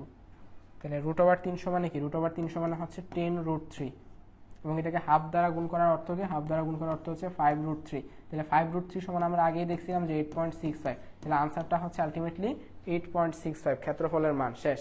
ঠিক আছে, বোঝা গেছে? মানে ক্রস গুণফল করছি, ক্রস গুণফল করার পরে যেটা আসছে ভেক্টরটা, এটার মডুলাসটা নির্ণয় করছি। তো মডুলাস নির্ণয় করলে আসা হচ্ছে আমার 10√3। তো এটাকে অর্ধেক করতে হবে না সূত্র অনুসারে, তো অর্ধেক করলাম, আমার 5√3 আসছে। আর 5√3 মান আগেও একবার দেখছিলাম, তাই ডিরেক্ট বসাই দিলাম। ভেক্টর তো সামান্তরিকের দুটি সন্নিহিত বাহু নির্দেশ করলে ক্ষেত্রফল কত হবে, এখন জাস্ট তুমি এটা ক্রস গুণ করলে ক্রস গুণনের মান যা আসবে তাই, এটার করলাম না, এটা তোমাদের জন্য হোমওয়ার্ক থাকলো। ত্রিভুজের ক্ষেত্রটা ত্রিভুজের বেলা তো সেম, এটা আর করতেছি না। লাস্টে যাই বৃষ্টি এবং ছাতা, বৃষ্টি ছাতা ও নদী নৌকা। আচ্ছা, বৃষ্টি ছাতা নদী নৌকা আমরা সবসময় সব জায়গাতে আলাদা টপিকস ওয়াইজ পড়াই, তাই না? কিন্তু একটা কথা যে বৃষ্টি ছাতা নদী নৌকার অঙ্কটা কিন্তু বইয়ের টপিক ওয়াইজ ডিরেক্ট দেওয়া নাই, জাস্ট আমরা কোশ্চেনে সবসময় দেখি এবং লাস্টে একটা টপিকস বানায় ফেলছি এটাকে। তো তুমি যে কাজটা করবা, এই বৃষ্টি ছাতা নদী নৌকার অঙ্ক বোঝার জন্য, ভালোভাবে বোঝার জন্য তোমাকে কি করতে হবে, তোমাকে কয়েকটা জিনিস বুঝতে হবে। যেমন বৃষ্টি ছাতার অঙ্কটা আলটিমেটলি কিন্তু ভেক্টরের আপেক্ষিক যে বেগ আছে, আপেক্ষিক বেগের একটা অংশ। তোমাকে প্রথমে বৃষ্টি ছাতার ম্যাথ বা নদী নৌকার ম্যাথ এই টপিকসটা করতে হইলে মনে করো এই টপিকসটার নাম দিলাম আমরা আলফা, টপিকসের নাম আমরা দিছি আলফা, ঠিক আছে?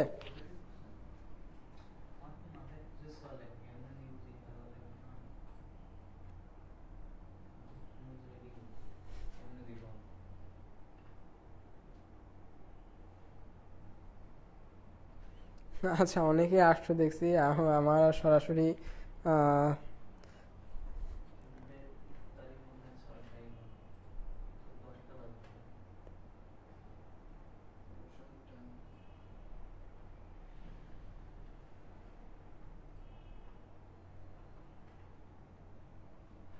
আচ্ছা, এখন কে কে আছো একটু জানাও তো। আমি অনেকক্ষণ ধরে কমেন্ট টমেন্ট কিছু পড়তেছি না, আমি ডিরেক্ট শুধু টপিকস ওয়াইজ পড়া যাচ্ছে, মানে এক প্রকার রোবটের মতো হয়ে গেছে। তো কে আছো একটু আমাকে জানাও তো, যে বুঝতে পারতেছে কিনা। এতক্ষণ পর্যন্ত অনেকগুলা টাইপ শেষ হয়ে গেছে, আমার মনে হয় এটা লাস্টের আর কয়টা টাইপ, বৃষ্টি ছাতার পরে আর একটা টাইপ, মানে মোটামুটি আমাদের পুরোটা চ্যাপ্টার ছিল 8টা টপিক্সে ভাগ করা, এর মধ্যে মোটামুটি 6টা টপিক্স ডান, আর লাস্টের 2টা টপিক্স এখন বাকি আছে, লাস্টের আর 2টা টপিক্স বাকি আছে। কে আছো একটু তাড়াতাড়ি জানাই দাও তো। গেছে,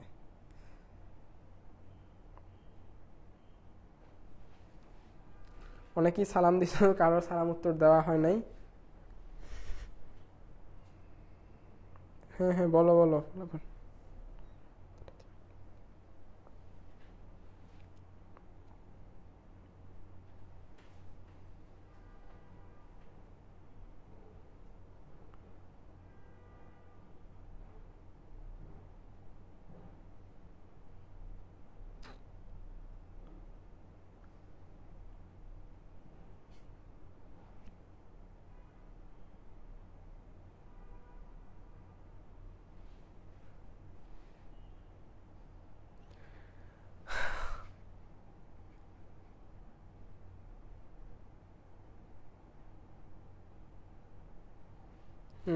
আচ্ছা ঠিক আছে, তোমাদের সাথে পরে কথা বলতেছি।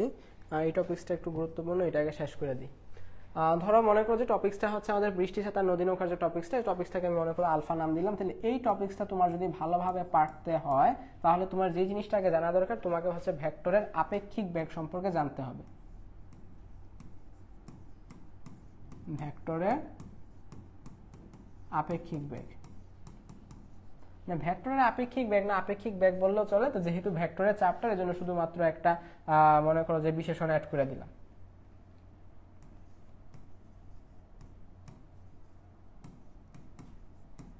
আর ব্যাগ বললাম কেন, আপেক্ষিক রাশিও বলতে পারতাম, ব্যাগ বললাম কারণ এখানে আসলে ব্যাগ নিয়েই মূলত কাজ করা হয়, ঠিক আছে? জন্য জাস্ট আপেক্ষিক ব্যাগ বললাম। আচ্ছা, ভেক্টরের আপেক্ষিক ব্যাগ এই জিনিসটা মূলত কি? এই জিনিসটা মূলত হচ্ছে ভেক্টরের বিয়োগ,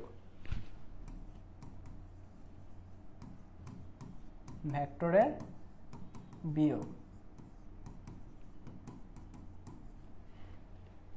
তাহলে এইটা করতে হলে তোমাকে যেটা পারতে হবে, তোমাকে প্রথমে আকাশ সরকার, গৌরব ভাই বুঝতেছি। আচ্ছা, আমি অনেকক্ষণ পরে মনে হয় তোমাদের সাথে কমিউনিকেট করতে যাচ্ছি, অনেকক্ষণ টানলাম না, প্রায় আসলে একটু লেটে শুরু হয়েছিল তো, রোজার সময় বাইরে নামাজ পড়তে হয় একটু, বা আদার্স সবারই একটু কিছু না কিছু কাজ থাকে, তো যেটাই হোক, তো এই জন্য আর কি কিছুক্ষণ অনেকক্ষণ আসলে একটু ফাস্ট পড়ানোর প্রয়োজন পড়তেছিল। আচ্ছা, একটা প্রশ্ন কেমন এটা থেকে, আচ্ছা প্রশান্ত বাউলি, আমি না তোমার ওই কথাটা ঠিক বুঝতে পারি নাই। আচ্ছা কমন, ও আচ্ছা আচ্ছা, হ্যাঁ একটা প্রশ্ন কমন, আচ্ছা কমন বানানটা ঠিক করবা। হ্যাঁ, ইংলিশে তো আসলে প্র্যাকটিস করা দরকার, ইংলিশ আসে না, মেডিকেলে আসে, তো যাই হোক সমস্যা নেই। আকাশ সরকার গৌরব, আমি তোমাকে ভাইয়া ফার্স্ট দেখতেছি, তুমি ভাইয়া কোন বেচ একটু জানাই দিও ভাইয়াকে, আর ক্লাসটা কেমন লাগতেছে এটা একটু ক্লাস শেষে রিভিউ দিয়ে জানাই দিবা অবশ্যই, ঠিক আছে? এটা তোমাদের প্রতি রিকোয়েস্ট থাকবে যে ক্লাস শেষে একটু রিভিউ দিয়ে জানাই দিবা ক্লাস কেমন লাগতেছে। আচ্ছা ওকে, তাহলে যেই জিনিসটা হচ্ছে এই টপিকসটা হচ্ছে ভেক্টরের আপেক্ষিক বেগ তোমাকে বুঝতে হবে। ভেক্টরের আপেক্ষিক মানে হচ্ছে ভেক্টরের বিয়োগ। এখন তোমাকে তাহলে প্রথমে ভেক্টরের বিয়োগটা বুঝতে হবে, আর ভেক্টরের বিয়োগ বুঝতে হলে তোমাকে যেটা করতে হবে ভেক্টরের যোগ মানে সেই ভেক্টরের লব্ধি বুঝতে হবে। ভেক্টরের লব্ধি বুঝলে ভেক্টরের বিয়োগ বুঝবা, ওইটা বুঝলে আপেক্ষিক বেগ বুঝবা, আর আপেক্ষিক বেগ বুঝতে পারলেই বৃষ্টি ছাতা নদী নৌকা তোমার কাছে ইজি হবে। যদিও নদী নৌকা বা বৃষ্টি ছাতায় কিছু টার্ম থাকবে যেটা আমি তোমাকে বলবো, যেমন কিছু জিনিস তোমার বুঝতে হবে যেটা আসলে হচ্ছে এটা কি, এটা আমি তোমাকে জানাই দিব। আচ্ছা তাহলে আমি একটু আসি যে ভেক্টরের যোগে আমরা কি করি। মনে করো দুইটা ভেক্টর, মনে করো আর সমান সমান একটা হচ্ছে পি, একটা হচ্ছে কিউ। আমি এটা একটু চিত্রের মাধ্যমে বলি, চিত্রের মাধ্যমে বুঝাই দিলে ব্যাপারটা সহজ হয়।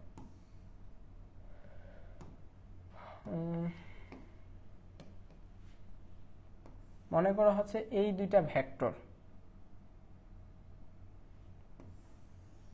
এই দুইটা হচ্ছে ভেক্টর, একটা হচ্ছে পি একটা হচ্ছে কিউ, একটা হচ্ছে পি একটা হচ্ছে কিউ। স্বাভাবিকভাবে ভাইয়ারা বলো তো, তুমি যদি এটার লব্ধি নির্ণয় করো, এই ভেক্টরটার তুমি যদি লব্ধিটা নির্ণয় করো, লব্ধিটা কোন বরাবর যাবে? এই বরাবর যাবে না? মানে এটা তো একদম কমন সেন্স। তুমি যদি লব্ধিটা নির্ণয় করো, লব্ধিটা এর মাঝামাঝিতেই হবে। তুমি যা কিছুই করো না কেন, হয়তো একটু এদিক সেদিক হবে, আমি তো হচ্ছে র্যান্ডমলি আঁকছি, কিন্তু আমরা এতটুকু বুঝি যে লব্ধিটা মাঝখান দিয়েই যাবে। হ্যাঁ, এটা আমরা বুঝতে পারি। আচ্ছা, চিত্রের মাধ্যমে দেখাচ্ছে এই জন্য যে নদী নৌকার অঙ্কগুলা করার সময় আমরা চিত্রায়িত করি, তারপর আমরা বুঝতে পারি। আর ফিজিক্সের অন্যতম একটা অস্ত্র হচ্ছে চিত্র। তুমি যদি চিত্রটা ঠিকভাবে আঁকতে পারো, মানে একদম সুন্দরভাবে আঁকতে হবে ব্যাপারটা এমন না, জাস্ট এটাকে কি বলে যে অবকাঠামোগত ভাবে আঁকতে পারলেই হচ্ছে। এটা মাঝে দিয়ে যাবে, আমি বুঝতে পারতেছি না। আচ্ছা তাহলে দেখো পি আর কিউর যোগফল হচ্ছে আর, তাহলে তুমি আর থেকে যদি পি অথবা কিউ যদি বিয়োগ করো, তাহলে কি তুমি আরেকটা পাবো না? মানে আমি যদি মনে করলাম যে আর থেকে পি বিয়োগ করলাম, তাইলে তো আমি কিউ পাবো নাকি? অথবা আমি যদি আর থেকে কিউটা বিয়োগ করি তাইলেই তো পি পাবো। মানে এটা তো একদম মানে সহজ বাংলা কথা, এটা তো না বোঝার কিছুই নেই যে পি আর কিউ যোগ করছি আর পাইছি, এখন আর থেকে যদি পি বিয়োগ করি কিউ পাবো, আর কিউ বিয়োগ করলে আর পাবো। তাহলে দেখো যে এই দুইটা ভেক্টর যোগ করছো, যোগফল যে লব্ধিটা ছিল, লব্ধিটা এই দুইটার মাঝামাঝি দেওয়া গেছে।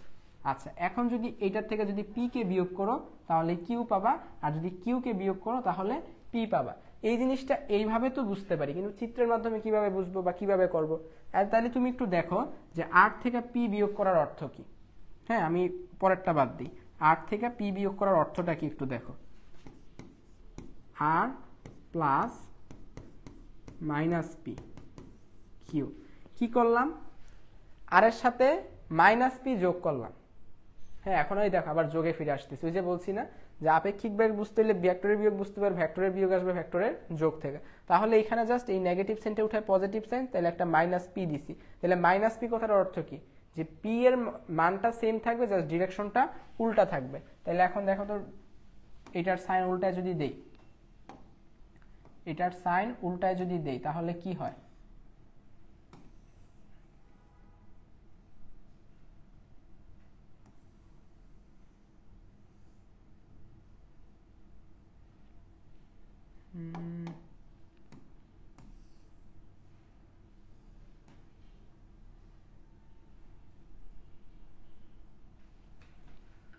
এই যে এখন এটা হচ্ছে আমার নেগেটিভ পি,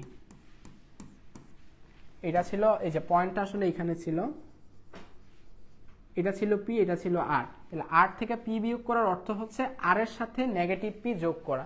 তুমি যখন এইটার সাথে এইটা যখন যোগ করবা স্বাভাবিকভাবেই তখন এই যে এখন দেখো যে দুইটা, এইটা একটা ভেক্টর রাশি, এইটা একটা ভেক্টর রাশি, দুইটা ভেক্টর রাশি যোগ করছি, এখন তাদের লব্ধি অর্থাৎ আর আর নেগেটিভ পি এর লব্ধি হচ্ছে কিউ, যেটা কিন্তু এই যে দেখো এটা হচ্ছে আমার আর, এটা হচ্ছে আমার নেগেটিভ পি। তাহলে এই দুইটার লব্ধি এই দুইটার মাঝামাঝি, যে এই যে দেখো এই দুইটার মাঝামাঝি দিয়ে গেছে না কিউ, এখন কিন্তু কিউ ঠিকই মাঝামাঝি দিয়ে গমন করতেছে। মানে ওই যে আগে যে রুলসটা বলছি ওটাতে কিন্তু অ্যাপ্লাই হচ্ছে। তাহলে আমরা যেই কাজটা করব, আমাদেরকে যখন একটা ভেক্টর থেকে আরেকটা ভেক্টর বিয়োগ করতে বলবে, যাকে বিয়োগ করতে বলবে, এই যে এখানে বিয়োগ করতেছি পি কে, যাকে বিয়োগ করতে বলবো ওর মানটা ঠিক রেখে জাস্ট ওকে উল্টায় ফেলবো, ওর দিকটা একদম ডিরেক্ট 180 ডিগ্রি কোণে দিয়ে ফেলবো, তাইলেই হবে। আর এটা যদি সূত্রের মাধ্যমে বলতে যাও তাহলে সূত্রের মাধ্যমে আসলে এটা এইভাবে লেখা হয়, P square Q square plus 2p Q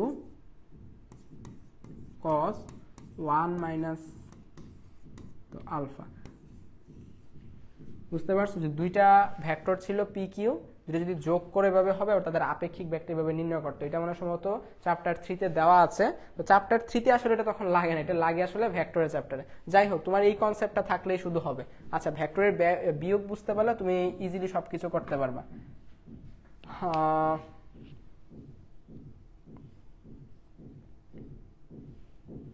আমরা প্রথমে কোশ্চেনে না যাই। আচ্ছা, প্রথম কোশ্চেনটা কি বলতেছে? কোশ্চেনগুলো প্রথমে খুব ইজি ছিল, এজন্য প্রথমে এগুলোকে শেষ করি। ঢাকা থেকে ময়মনসিংহগামী এনা পরিবহন সরলরৈখিক পথে 80 কিলোমিটার বেগে যাচ্ছে, তার পিছনে শৌখিন পরিবহন 60 কিলোমিটার পার আওয়ার বেগে যাচ্ছে। শৌখিন পরিবহন ওর সাপেক্ষে এনা পরিবহনের বেগ কত? মানে একটা যাচ্ছে 60 কিলোমিটার বেগে আর একটা যাচ্ছে 80 কিলোমিটার বেগে, তাহলে একটা সাপেক্ষে আরেকটার বেগ হবে 20 কিলোমিটার পার আওয়ার, যেহেতু দুইটাই সেম ডিরেকশনে যাচ্ছে, তাই না? যেহেতু দুইটাই, মানে একটা যাচ্ছে এদিকে 80 কিলোমিটার বেগে আর আরেকটা যাচ্ছে এদিকে, এটা যাচ্ছে কি 60 কিলোমিটার পার বেগে। তাহলে এমন যদি হয় একটা থেকে একটা বিয়োগ করলে তুমি 20 পাবা। এটা তো আর বলার মতো কিছু নেই, খুব ইজি একটা কোশ্চেন ছিল, তবে নামগুলা খুবই হাস্যকর, একদম অরিজিনাল নাম দিয়ে দিছে। আচ্ছা, ঢাকা থেকে রংপুর নাবিল পরিবহন 80 কিলোমিটার বেগে যাচ্ছে আর রংপুর থেকে ঢাকাগামী হানিফ ট্রাভেলস 60 কিলোমিটার বেগে যাচ্ছে। আচ্ছা, আপেক্ষিক বেগ মানে কি? আপেক্ষিক বেগ মানে হচ্ছে কি ভেক্টরের বিয়োগ বলছি না, এটা তোমাকে যেই কাজটা করতে হবে বিয়োগ করতে হবে অলওয়েজ। এই যে এখানে দেখো আমাকে বিয়োগ করতে হচ্ছে, এইটা মনে করো যে পি, এটা ধরলাম পি ভেক্টর, এটা মনে করলাম কিউ ভেক্টর, তাহলে আর লব্ধি সমান হচ্ছে P minus Q, P minus Q. আর তুমি এখানে ডিরেক্ট কেন বিয়োগ করতে পারতেছো? তার কারণ দুইটার ডিরেকশন সেম, আনসার আসতেছে 20। এবার এইটার বেলায় যাই, এটাতে একটার মান মনে করো দেওয়া আছে 80 কিলোমিটার পার আওয়ার, আরেকটার মান মনে করো দেওয়া আছে 60 কিলোমিটার পার আওয়ার। আচ্ছা, এখন বলতেছে দুইটার ডিরেকশন কিন্তু উল্টা, ডিরেকশন উল্টা না, তাহলে প্রথমে যে কাজটা করতে হবে ডিরেকশনটা সেম দিকে নিয়ে নিতে হবে। তাহলে এটার ডিরেকশন যদি এরকম হয়, দুইটা ডিরেকশন কিন্তু এরকম আছে, একটা হচ্ছে এদিকে আর আরেকটা হচ্ছে এদিকে, তাহলে আলফার মান কত? 180 ডিগ্রি। আলফার মান যদি 180 ডিগ্রি হয়, আমারা কি বলছে? পথ মধ্যে একে অপরকে মুখোমুখি অতিক্রম করবে না নাবিল পরিবহনের সাপেক্ষে হানিফ পরিবহনের বেগ কত? হানিফ পরিবহনের বেগ জানতে চাওয়া হয়েছে। হানিফের কত ছিল আগে? 60 ছিল, হানিফের 60 ছিল। তাহলে লব্ধি বেগ, আবার কি আসলো? লব্ধি বেগ আর সমান সমান কিউ মাইনাস পি। আচ্ছা, এখানে যেটা করতে হবে, কিউর মান হচ্ছে 60 মাইনাস পি এর মান হচ্ছে -80। কেন -80? এই জিনিসটা একটু বুঝাই দিই। তুমি যখন দুইটা ভেক্টর রাশি যখন লিখবা তখন সবসময় তোমার খাতায় ডিরেকশন একদিকে পজিটিভ ধরতে হবে। তোমাকে যখন ধরতে হবে তোমাকে ডিরেকশন একদিকে পজিটিভ ধরতে হবে। তা আমি ধরে নিলাম এইটা হচ্ছে আমার 60 কিলোমিটার পার আওয়ার এবং এইটাই হচ্ছে আমার ধনাত্মক দিক। এই দিকটা যদি ধনাত্মক দিক হয় তাহলে এটার উল্টা দিকে কে যাচ্ছিল? 80 কিলোমিটার বেগে নাবিল পরিবহন যাচ্ছিল নাকি? নাবিল যেহেতু 80 কিলোমিটার বেগে যাচ্ছিল এবং উল্টা দিকে যাচ্ছিল, নাবিলের বেগটা কিন্তু 80 না, এটা আসলে -80 হবে। বুঝতে পারছো? যেহেতু উল্টা দিকে যাচ্ছে মানে তোমাকে কিন্তু বলতে হবে যে -80, তাহলে এটা আলটিমেটলি কত দাঁড়াচ্ছে? 140। পরেরটায় আসি। একজন লোক স্রোতহীন অবস্থায় 100 কিলোমিটার প্রস্থ 104 মিনিটে সোজাসুজি সাঁতরে পারি হতে পারে, কিন্তু স্রোত থাকলে সে একই পথ এত মিনিট অতিক্রম করতে পারে, স্রোতের বেগ বের করো। আচ্ছা দেখো, প্রথমে বলছে স্রোতহীন অবস্থায় যেই সাঁতারু বা নৌকা যেটা পার হয় এটা হচ্ছে নৌকা বা সাঁতারুর প্রকৃত বেগ। তোমাকে যখন বলবে কোনো সাঁতারু বা নৌকা স্রোতহীন অবস্থায় বা স্রোতহীন নদীতে এত কিলোমিটার বেগে পার হইতে পারে, দ্যাটস মিন ওইটা তার প্রকৃত বেগ। তাহলে নৌকার বা সাঁতারুর যে বেগ এটাকে আমরা ভি দ্বারা প্রকাশ করি, তাহলে ভি হচ্ছে কত? ভেলোসিটি কত এক্ষেত্রে? 100/4, that's mean 25 metre per minute. পরবর্তীতে আসি, স্রোত থাকলে একই পথে সে দেখো সোজাসুজি পার হচ্ছে না, সে কিন্তু সোজাসুজি পার হচ্ছে। আচ্ছা, এখন আসো, স্রোত থাকলে একই পথে মানে একই পথে মানে কি? সে এমন ভাবে রওনা দিবে যাতে সে ঠিক বিপরীত বিন্দুতে পৌঁছায়। তাহলে এই কাজটা করতে হলে কি তাকে কি একদম সোজা বরাবর রওনা হইতে পারবে? অবশ্যই এই বরাবর রওনা হইতে পারবে না, তাকে অন্যান্য যে কোনো একটা ডিরেকশনে পার হইতে হবে যাতে সে ঠিক বিপরীত বিন্দুতে পৌঁছায়, অর্থাৎ আগেরটার অনুরূপ। এবং এই ক্ষেত্রে তার সময় লাগতেছে 5 মিনিট। আচ্ছা বলো তো, এই যে তার সময় লাগতেছে 5 মিনিট এবং এখন এই মুহূর্তে তার যে ব্যাগটা কত, যে 100 মিটার যাচ্ছে, 100 মিটার যাচ্ছে 5 মিনিটে, দ্যাটস মিন তার ব্যাগটা হচ্ছে 20 মিটার পার মিনিট। প্রশ্ন হচ্ছে এই ব্যাগটা কার ব্যাগ? প্রশ্ন হচ্ছে এই ব্যাগটা কার ব্যাগ? এই যে সে 20 মিটার পার মিনিট ব্যাগে যে অতিক্রম করলো স্রোত থাকা অবস্থায়, এটা কি স্রোতের ব্যাগ? অবশ্যই না, কারণ স্রোতের ব্যাগ তো এটা না, এই ব্যাগে তো সে পার হয়েছে। তাহলে কি এটা তার প্রকৃত ব্যাগ? তাও না, কারণ তার প্রকৃত ব্যাগ তো আমরা লিখছি।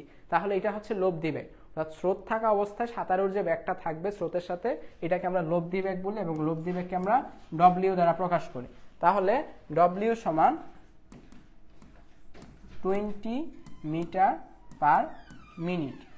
এবং এই কেসে যেটা হয়েছে, এটা সে একদম সরাসরি এখান থেকে এই বরাবর পার হয়েছে। তাহলে বুঝতেই পারতেছে যে সে কিছুটা স্রোতের বিপরীত দিকে রওনা হয়েছিল, সে কিছুটা অ্যাঙ্গেল করে এই দিকে রওনা হয়েছিল, যার ফলশ্রুতিতে সে ঠিক বিপরীত বিন্দুতে পৌঁছাইতে সক্ষম হয়েছে। আচ্ছা, তাহলে দেখো, তাহলে তোমার এই দিকের মান দেওয়া আছে যে তোমার লব্ধির মান কত? লব্ধির মান হচ্ছে ডব্লিউ হচ্ছে 20। লব্ধির মান আমি পেয়ে গেছি 20।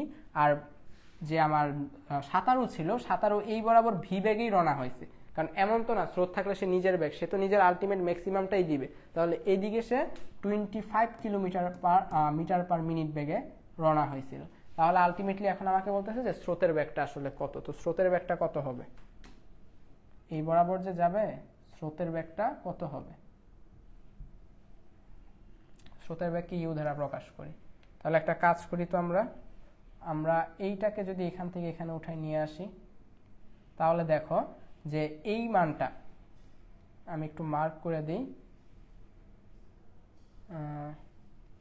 এই যে মানটা, এই মানটা ছিল হচ্ছে 20, এই মানটা ছিল 25। তাহলে এইটা কত হবে? 15 হবে না? কিভাবে বুঝলাম এভাবে। আমি তোমাদেরকে একটা জায়গাতে বলছিলাম যে যখন ভেক্টরের ক্ষেত্রে লব্ধি, দুইটা ভেক্টর এবং তাদের লব্ধি যখন পিথাগোরাসের অনুপাত ফলো করবে, তখন আরেকটা তুমি ইজিলি করতে পারো। এই যে দেখো এখানে এটা লিখছিলাম 5, 12, 13, 3, 4, 5 এই দুইটার অনুরূপ, অথবা 15, 20, 25। তাহলে এখানে কিন্তু ওই রেশিওটা ফলো করতেছিল। এখানে একটা 20 ছিল, একটা 25 ছিল, বুঝতে পারছো? একটা 20 ছিল আর একটা 25 ছিল। কোথায় গেল? এই যে অবস্থাটা এরকম হয়েছিল যে তুমি যদি আঁকতা, এরকম একটা ত্রিভুজ গঠন করতো, যে যেটার এই লম্বা বরাবর ছিল আমার ডব্লিউ, এই বরাবর ছিল আমার ভি, তাহলে এটা হবে আমার ইউ। এটা যদি হয় 20 আর এটা যদি হয় 25, তুমি এখন 25 স্কোয়ার থেকে 20 স্কোয়ার মাইনাস করো, তুমি দেখবা 225 পাবা, যেটা হচ্ছে বর্গ করলে লাস্টে 15 পাবা ইউর মান। বুঝতে পারছো? অর্থাৎ ঘটনাটা খুব শর্টকাটে করতে চাচ্ছি আমরা আর কি। যে ব্যাপারটা তোমাকে যদি বলতে যাই রিটেনের হিসাবে অনেক লম্বা, তোমাকে প্রমাণ করতে গেলে অনেক লম্বা, মানে আইকা দেখাই দিতে হবে। তো তুমি যদি ব্যাপারটা ধরতে পারো, তাহলে এটা এমসিকিউর জন্য খুব ফাস্ট করতে পারবে। অর্থাৎ এমসিকিউতে তোমাকে শুধু খেয়াল রাখতে হবে যে পিথাগোরাসের এই রেশিওগুলো সে কোনোভাবে ফলো করতে পারতেছে কিনা। যদি করতে পারে, দুইটা ম্যাচ করলে আরেকটা অটোমেটিক হয়ে যাবে আনসার।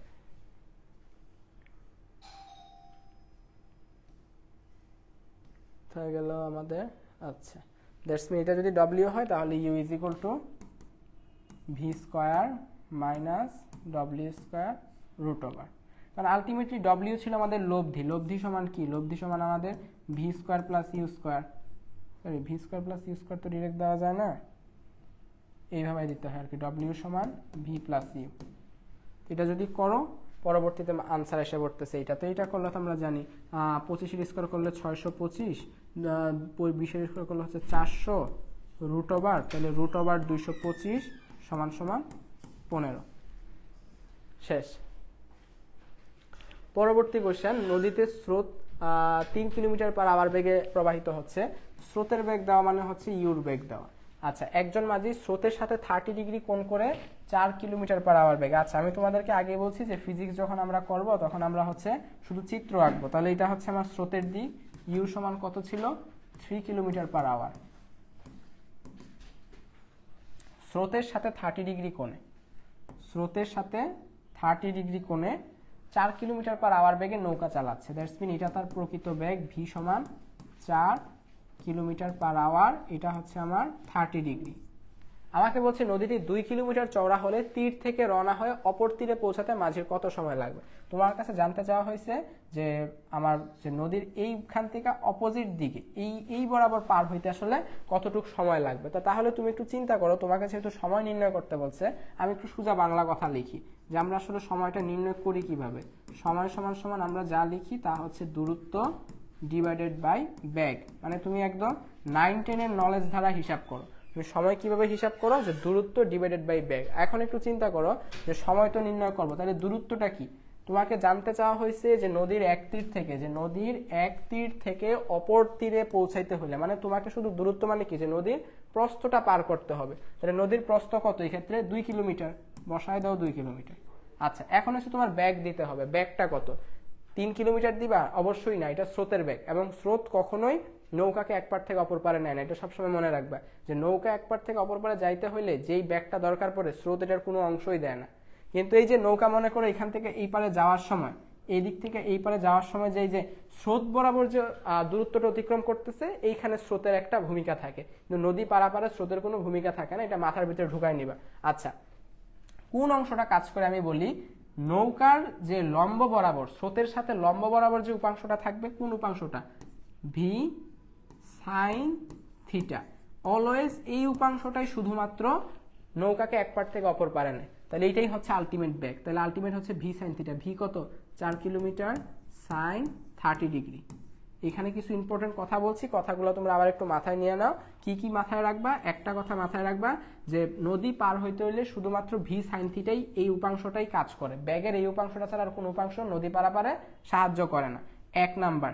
2 নাম্বার কি বলছি, 2 নাম্বার যেটা বলছি যে এই যে স্রোত কখনো নদী পারাপারে সাহায্য করে না, এটা কখনো নদী পারাপারের ক্ষেত্রে আনবে না। তাহলে আলটিমেটলি এটা যদি করি, 2 কিলোমিটার সাইন থিটা মানে হচ্ছে half 30 degree, that's mean 1 hour.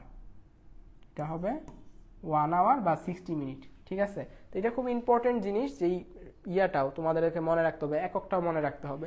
অনেক সময় হয় কি যে এইখানে এরকম একটা মান আসে, 81, এই টাইপের যখন আসে তখন তোমরা কি লিখবা, তখন এটাকে 60 দ্বারা গুণ করে মিনিটে নিয়ে নিবে, বুঝতে পারছো? তো এটার উদাহরণ এখন আর দিলাম না, এটার আনসার হচ্ছে 1 আওয়ার লাগবে। আচ্ছা, পরেরটায় যাই, অনেকগুলো দিছে। আচ্ছা, এখন দেখি সবগুলো একটা কোশ্চেনের সাথে সবগুলো আমরা সলভ করে শেষ করে দিতে পারবো।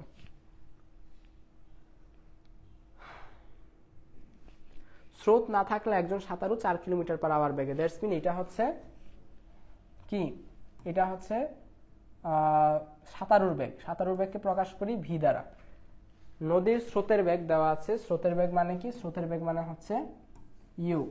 নদীর প্রস্থকে কি দ্বারা প্রকাশ করতেছি, ডি দ্বারা। আর মানে 3টা ইনফরমেশন দেওয়া আছে। বলছে সোজাসুজি সর্বনিম্ন দূরত্বে ঠিক বিপরীত বিন্দুতে পৌঁছাতে নদীর প্রস্থ বরাবর লম্বালম্বী নদী পার হতে, মানে এই 1টা 2টা 3টা 4টা 5টা, এই 5টা কথার যে কোনো একটা কথা বলুক না কেন, সবগুলোর মান একই। বলছে কোন দিকে সাঁতার কাটতে হবে। আমি তোমাদেরকে খুব ফাস্ট একটা কথা বলছিলাম, মনে আছে? এই যে বিশাল স্লাইডটা পড়ানোর সময় কোথায় গেল, এই যে আমি তোমাদেরকে একটা কথা বলছিলাম, এটা হচ্ছিল যে এরকম, যে এইটা আমার হচ্ছে নদী নৌকার ক্ষেত্রে লাগে। কখন লাগে, যে একটা ভেক্টর আরেকটা ভেক্টরের দ্বিগুণ। ঠিক আছে, একটা ভেক্টর আরেকটা ভেক্টরের দ্বিগুণ, তাহলে যেই ভেক্টরটা ছোট, একটা ভেক্টর আরেকটা ভেক্টরের দ্বিগুণ, এই ক্ষেত্রে হচ্ছে পি কিউ এর দ্বিগুণ, দ্যাটস মিন কিউ হচ্ছে ছোট। লব্ধি ছোটটার সাথে 90 ডিগ্রি কোণ উৎপন্ন করে, তাহলে যদি করে তাহলে ভেক্টরদের অন্তর্ভুক্ত কোণ হবে 120 ডিগ্রি। অথবা যদি দুইটা ভেক্টর 120 ডিগ্রি কোণে ক্রিয়া করে এবং একটা ভেক্টর অপরটার দ্বিগুণ হয়, তাহলে লব্ধি ছোটটার সাথে 90 ডিগ্রি কোণ উৎপন্ন করবে। এই কথাটাই এই ম্যাথটা সলভ করার সময় প্রয়োজন পড়ে। এইখানে এখন দেখো, এখানে হচ্ছে ইউ একটা ভেক্টর, ভি একটা ভেক্টর, ভি ভেক্টরটা ইউর দ্বিগুণ, তাই না? এবং নদীর প্রস্থ বরাবর মানে কি, যে আলটিমেট লব্ধিটা স্রোতের সাথে 90 ডিগ্রি হইতে হবে। এর মানে সোজাসুজি পার হইতে হইলে 120 ডিগ্রি কোণে সাঁতার কাটতে হবে। মানে এমসিকিউ যদি করতে যাই, আমি খাতায় হাত দিব না, কলম ধরবো না, ধরে যদি শুধু মুখে মুখে করতে যাই, তাহলে এইভাবে করতে পারি যে সাঁতারুর বেগ যদি স্রোতের বেগের দ্বিগুণ হয়, ঠিক বিপরীত বিন্দুতে পৌঁছাইতে হলে তোমাকে 120 ডিগ্রি কোণে রওনা হইতে হবে। আচ্ছা, তাহলে আলফা সমান কি, আলফা সমান কস ইনভার্স মানে কি থাকতেছে negative V by U, oh sorry উল্টা লিখছি, ইউ বাই ভি। এটা হচ্ছে সূত্র, ঠিক আছে? যখন ঠিক বিপরীত বিন্দুতে পৌঁছাবা তখন এটার জন্য সূত্র হচ্ছে এটা। আর আমি যদি এরকম দেখি যে স্রোতের থেকে সাঁতারুর বেগ দ্বিগুণ, তাহলে তো আলফার মান মুখস্থ 120 ডিগ্রি বসাবো। আর যদি দেখি যে না দ্বিগুণ না, মনে করো এটা 2 দিছে, এটা 5 দিছে, 6 দিছে, তখন এই সূত্র অ্যাপ্লাই করবে। তো করলে আলটিমেটলি আনসারটা 120 ডিগ্রি আসবে। তারপরে 2 নাম্বার, কত সময় লাগবে? এই যে আবার আগের মতো টি নির্ণয় করতে হলে কি করতে হবে? টি নির্ণয় করতে হলে D by V sine alpha. কেন ভি সাইন আলফা? আগের কোশ্চেনে ব্যাখ্যা করা হয়েছে। ডি কত? ডিস্টেন্স হচ্ছে 2 কিলোমিটার। আর ভি সাইন আলফা, ভি কত? 4 কিলোমিটার। সাইন আলফা, আলফার মান 120 ডিগ্রি। সাইন 120 ডিগ্রির মান হচ্ছে √3/2।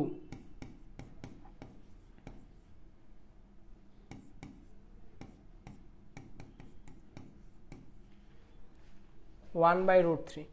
1/√3 এখন যেটা তুমি যদি করো দেখবা যে আনসারটা আসবে একটা দশমিক সংখ্যা শূন্যের চেয়ে কম। এটা কিন্তু আওয়ারে আছে, ঠিক আছে? এটা হচ্ছে আওয়ারে আছে। যদি মিনিটে বলো তখন তোমাকে এটাকে 60 দ্বারা গুণ করতে হবে। 60 দ্বারা গুণ করলে কত হয়? মনে করো অপশানে তোমাকে দেওয়া, অপশানে দেওয়া হচ্ছে মিনিট আকারে, তখন এটাকে 60 দ্বারা যদি গুণ করো, যে 60 ইন্টু 1/√3, দ্যাটস মিন এটাকে 3 দ্বারা করলে হচ্ছে 20। 20√3, 20√3 মানে কি? 20 ইন্টু 1.73, 34, 6, তাহলে 34.6। আনসার হচ্ছে এত মিনিট লাগবে, 34.6 মিনিট। বুঝতে পারছো? এটাকে জাস্ট 60 দ্বারা গুণ করলাম। আচ্ছা, দুইটা হয়েছে না? 1 নাম্বার হয়েছে, 2 নাম্বার হয়েছে। এখন আসো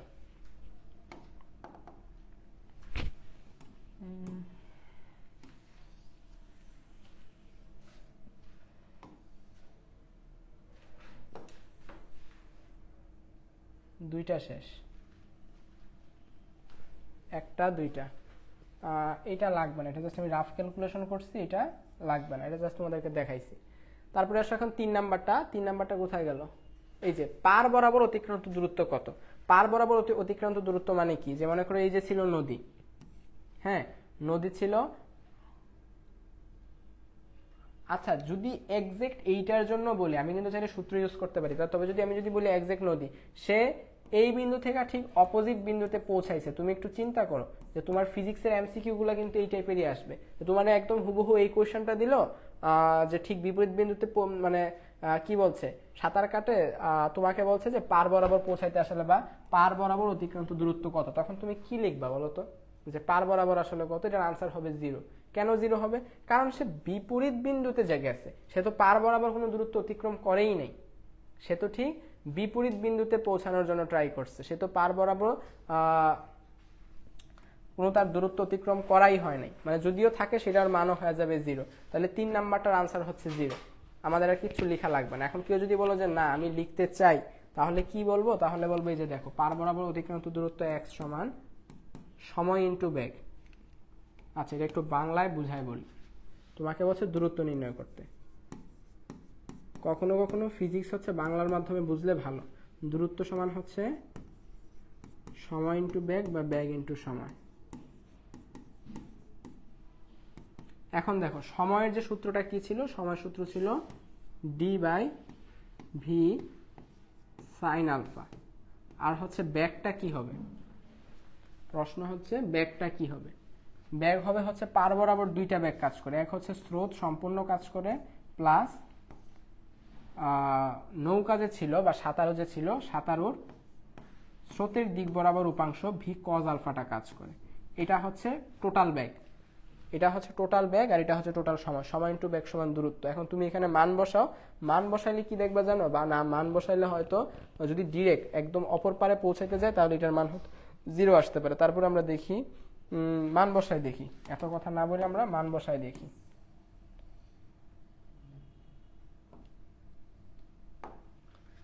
ডি কত ছিল? 2 না? হ্যাঁ। ভি সাইন আলফা, ভি কত? 4 সাইন 120। আচ্ছা সময় তো আমরা নির্ণয় করছিলাম একবার, এটা শুধু শুধু কেন করতেছি? সময় তো 1/√3 একবার পাইছিলাম। আমরা U plus V cos alpha দেখি। ইউ কত? ইউ হচ্ছে 2 প্লাস ভি হচ্ছে 4 কস আলফা, আলফা হচ্ছে 120 ডিগ্রি। 1/√3 2 cos 120 ডিগ্রির মান কত? cos 120 ডিগ্রির মান হচ্ছে -হাফ। -হাফ ইন্টু 4 সমান কত? -2। -2 প্লাস 2 যদি করো কত হয়? 0 হয়েছে। আর আমি যেটা বলছিলাম যে কেউ যদি পার বরাবর ডিরেক্ট অতিক্রম করতে পারে তাহলে তো তার আসলে পার বরাবর অতিক্রান্ত দূরত্ব 0। তবে এটা না করে সে যদি অন্যান্য কোনো কোণে রওনা দিত তাহলে কিন্তু তার পার বরাবর কিছুটা অতিক্রান্ত দূরত্ব আসতো। তোমরা এটাই সূত্র অ্যাপ্লাই করলে দেখতা। কারণ অনেকের কাছে এই সূত্রটা অনেক বেশি কঠিন মনে হইতে পারে, অনেকের কাছে সূত্রটা কঠিন মনে হইতে পারে, যেটা আসলে কঠিন না। তুমি এইভাবে মনে রাখো যে দূরত্ব নির্ণয় করতেছি মানে সময় ইনটু বেগ। সময়টা কিভাবে নির্ণয় করছি, যে আগের কোশ্চেনে তোমাকে আমি অ্যানালাইসিস করে দেখাই দিছিলাম, এই যেটাতে অ্যানালাইসিস করে আমি দেখাই দিছিলাম যে কিভাবে আসলে এটা আসছে। আচ্ছা সময় আর ব্যাগটা কিভাবে নির্ণয় করছি আমি হিসাব করছি যে পার বরাবর আসলে কি কি ব্যাগ কাজ করে, তুমি শুধু ওই ব্যাগগুলো নিয়ে কাজ করছি, শেষ। আচ্ছা তাহলে আমাদের 1 2 3টা শেষ হলো। এখন হচ্ছে 4 নাম্বার হচ্ছে পথের দৈর্ঘ্য কত? পথের দৈর্ঘ্য কত? পথের দৈর্ঘ্য কি হবে? সে শুধুমাত্র প্রস্থ বরাবর রওনা হয়েছে।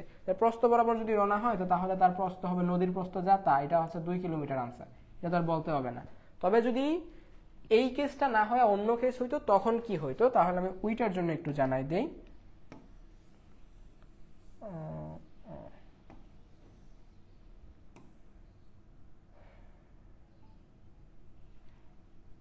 ওইটার জন্য যেটা দিতা, পথের দৈর্ঘ্য সমান সমান যেটা লিখতা, পথের দৈর্ঘ্য সমান সমান লিখতে দুইটা জিনিস, একটা হচ্ছে ডি স্কয়ার যেহেতু নদীর প্রস্থ বরাবর হয়েছে, আর একটা হচ্ছে এক্স স্কয়ার। এই যে এক্স যেটা, এটাকে আমরা এক্স দ্বারা লিখি, আসলে পার বরাবর দূরত্বটাকে এক্স দ্বারা প্রকাশ করি, এক্স স্কয়ার রুট ওভার।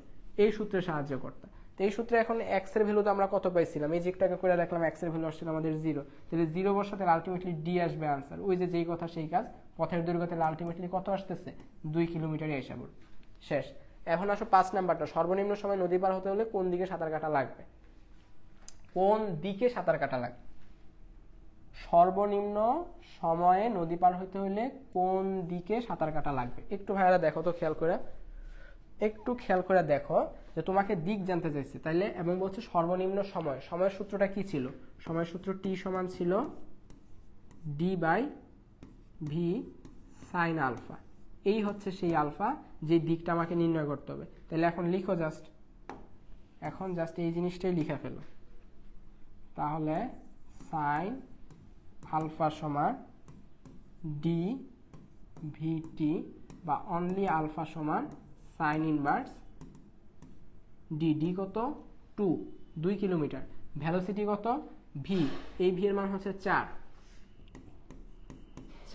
এবং সবকিছু কিভাবে হিসাব করতেছি? কিলোমিটার পার আওয়ারে। কিলোমিটার পার আওয়ার, কিলোমিটার, ঠিক আছে। এর মানে টাইম কিসে দিতে হবে? আওয়ারে দিতে হবে। আওয়ারে কত ছিল? 1/√3 ছিল। টাইম আমাদের তখন বেরোছিল 1/√3। তাহলে এখন যদি এটা করি কত আসে?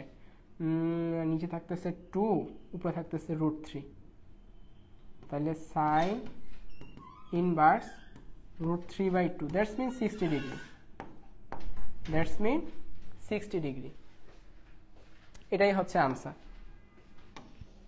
তাহলে কয় নাম্বারটার আনসার পাইলাম বলো তো? এই যে আরেকটার আনসার পেয়ে গেছি। তাহলে আমাদের সর্বনিম্ন সময় পার হতে হলে কোন দিকে সাঁতার কাটা লাগবে এটাও আমাদের জানা হয়ে গেছে। এখন হচ্ছে 6 নাম্বারটা, নদী পার হতে সর্বনিম্ন সময়টা কত? এখন আমাদেরকে বলছে নদী পার হইতে সর্বনিম্ন সময়টা কত। তাহলে আবার সেই সময় সূত্র t is equal to d by V sine alpha, ঠিক আছে। সর্বনিম্ন বলছিল তাই না?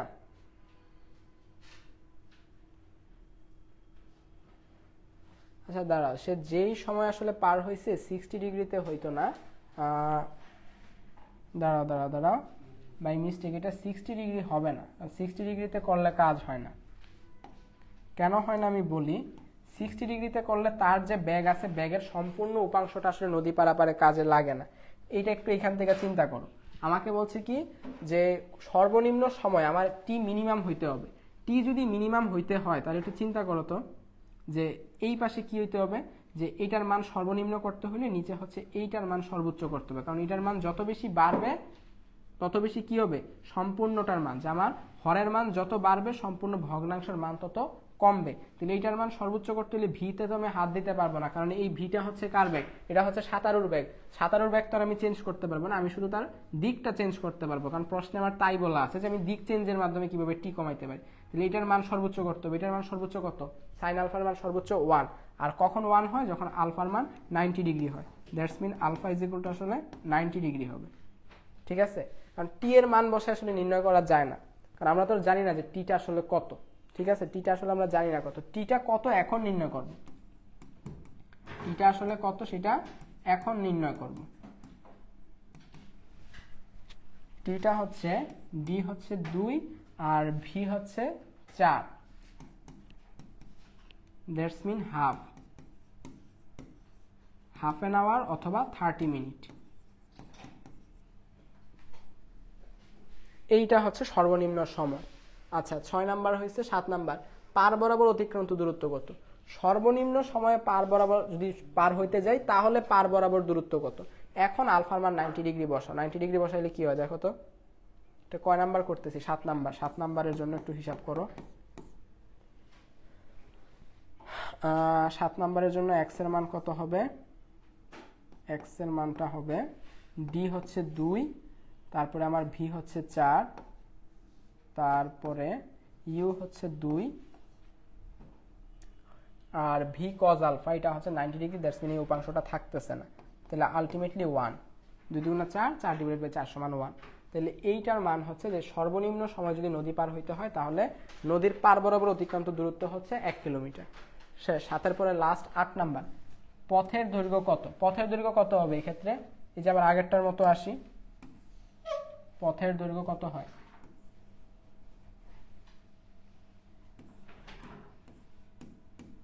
পথের দৈর্ঘ্য হচ্ছে X square plus D square root over X কত 1, ডি কত, ডি হচ্ছে 2 মানে 4, তাহলে রুট ওভার 5। এটাই হচ্ছে আনসার, পথের দৈর্ঘ্য হচ্ছে রুট ওভার 5। বুঝতে পারছো, আনসার শেষ। তাহলে আমাদের 8টাই করা শেষ, মানে মোটামুটি আমাদের সবগুলোই জানা শেষ।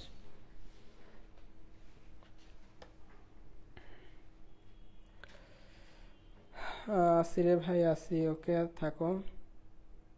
কেউ নাই না কেউ,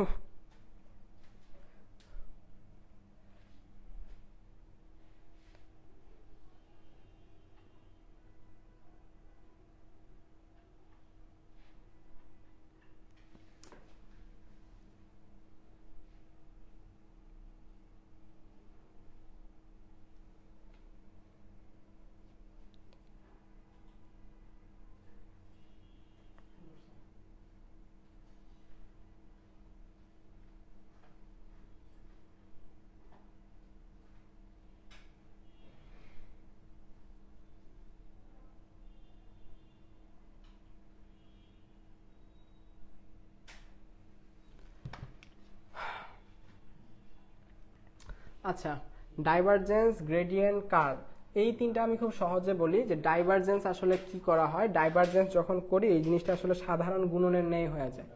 একটা ভেক্টর অপারেটর বা নাবলা যেটা আমাদের সাথে থাকে, ঠিক আছে, ভেক্টর অপারেটর বা নাবলা যেটাই আমাদের সাথে থাকুক না কেন, এটা জাস্ট একদম সাধারণ, যেটা আমি যখন কখন করি, যখন ডাইভারজেন্স নির্ণয় করি।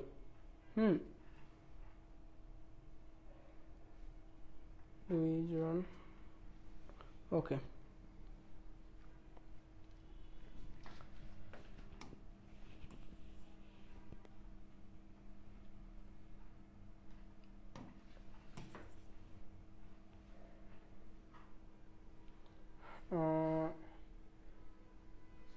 আচ্ছা এইটাতে আমরা একটা ডাইরেক্ট ম্যাথে এসে পড়ি, আমাদের তেমন আর কিছু লাগতেছে না। আমরা ডাইভারজেন্স যখন নির্ণয় করব তখন কি করব, যে এত এর ডাইভারজেন্স নির্ণয় করো, তাহলে ডাইভারজেন্সটা কি হবে, vector operator dot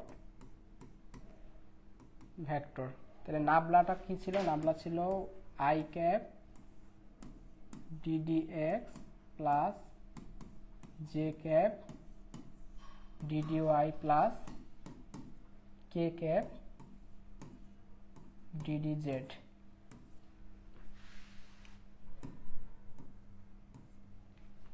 3xy z cube I cap y square j cap minus x cube y square z k cap। এটা এখন যদি ডাইরেক্ট গুণ করতে যাই অনেক কিছু করে গুণ করতে হবে, কিন্তু তুমি দেখো যেটা ডাইরেক্ট মান বসায় ফেলা যায়। প্রথমটাকে শুধু x এর সাপেক্ষে করো, এত কিছু হিসাব নিকাশ না করে চিন্তা ভাবনা না করে যেটা করবা যে এরকম হলে এটারে শুধু x এর সাপেক্ষে ডিফারেন্সিয়েট করলে কি আসে, এটা x এর সাপেক্ষে ডিফারেন্সিয়েট করলে আসে 3y z কিউব প্লাস এটারে y এর সাপেক্ষে করো তাহলে হচ্ছে 2y, দ্যাটস মিন 2 2 হচ্ছে 4, তাহলে 4xy, পরেরটা হচ্ছে মাইনাস যেটার সাপেক্ষে করলে কি থাকতেছে x কিউব y স্কয়ার। শেষ। অর্থাৎ তোমাকে যখন এরকম একটা ভেক্টর দিবে, ভেক্টর দিয়ে যখন বলবে যে এটা ডাইভারজেন্স নির্ণয় করতে, ডাইভারজেন্স মানে হচ্ছে ওয়ান কাইন্ড অফ ডট গুণন করে দিবা, যে ডট গুণন যদি করো এবং কার সাপেক্ষে করবা, এই রূপে যেহেতু থাকে প্রথমটাকে x এর সাপেক্ষে, পরেরটাকে y এর সাপেক্ষে, পরেরটাকে z এর সাপেক্ষে শুধু ডিফারেন্সিয়েট করলেই কাজ হয়ে গেছে। ডট গুণনের কাজটা আসলে লাগে না, শুধুমাত্র ডিফারেন্সিয়েশনের কাজটাই লাগে এখানে। আনসার হচ্ছে এইটা। এখন কেউ বলতে পারো এত শর্টকাটে কিভাবে করছি, তুমি দেখো যে এইটার এটা যদি গুণ দিতে আলটিমেটলি তোমার শুধু এই অংশটুকু আর এই অংশটুকু থাকতো, পরে এইটাকে আবার ডিফারেন্সিয়েট করলে ফাইনালি এইটা পাইতাম। তো এত ঘটনা তো আমাদের দরকার নেই। তোমাকে যদি এমসিকিউতে এইটা দেয় তখন কিভাবে করবা, যে এইভাবে করে দিবা যে প্রথমটা দেখছো এটা x এর সাপেক্ষে করো, জেডটারে y এর সাপেক্ষে করবা, কেটাকে z এর সাপেক্ষে অন্তরীকরণ করবা, কাজ শেষ। পরেরটায় আসি, এত এত হয় তবে 1 - 2 বিন্দুতে এতর করতো। এটা হচ্ছে কি, এটা হচ্ছে সম্ভবত শেরে বাংলা কৃষি বিশ্ববিদ্যালয় আসা সম্ভবত একটা কোশ্চেন এই টাইপের ছিল, এই জন্য এটা এখানে অ্যাড করা। তো বলছে এত হয় তবে এই বিন্দুতে আমাকে প্রথমে ডাইভারজেন্সটাকে নির্ণয় করে নিতে হবে, যে ডাইভারজেন্সটা কত। যেহেতু দেখো এখানে আই জে কে কিছুই দেওয়া নাই, কিছু কি দেওয়া আছে, মানে একদম কিচ্ছু যখন দেওয়া নাই তখন যেই কাজটা তোমাকে করতে হবে। আচ্ছা, অনেকক্ষণ পরে অগাস্টিনা হিমু আসছে। তোমাদের এঙ্গেজমেন্ট এত কম কেন? যদিও আচ্ছা, আমার ফোনটা হচ্ছে আজকে একটু ডিস্টার্ব দিতেছে, বিধায় কিছু করাও যাচ্ছে না।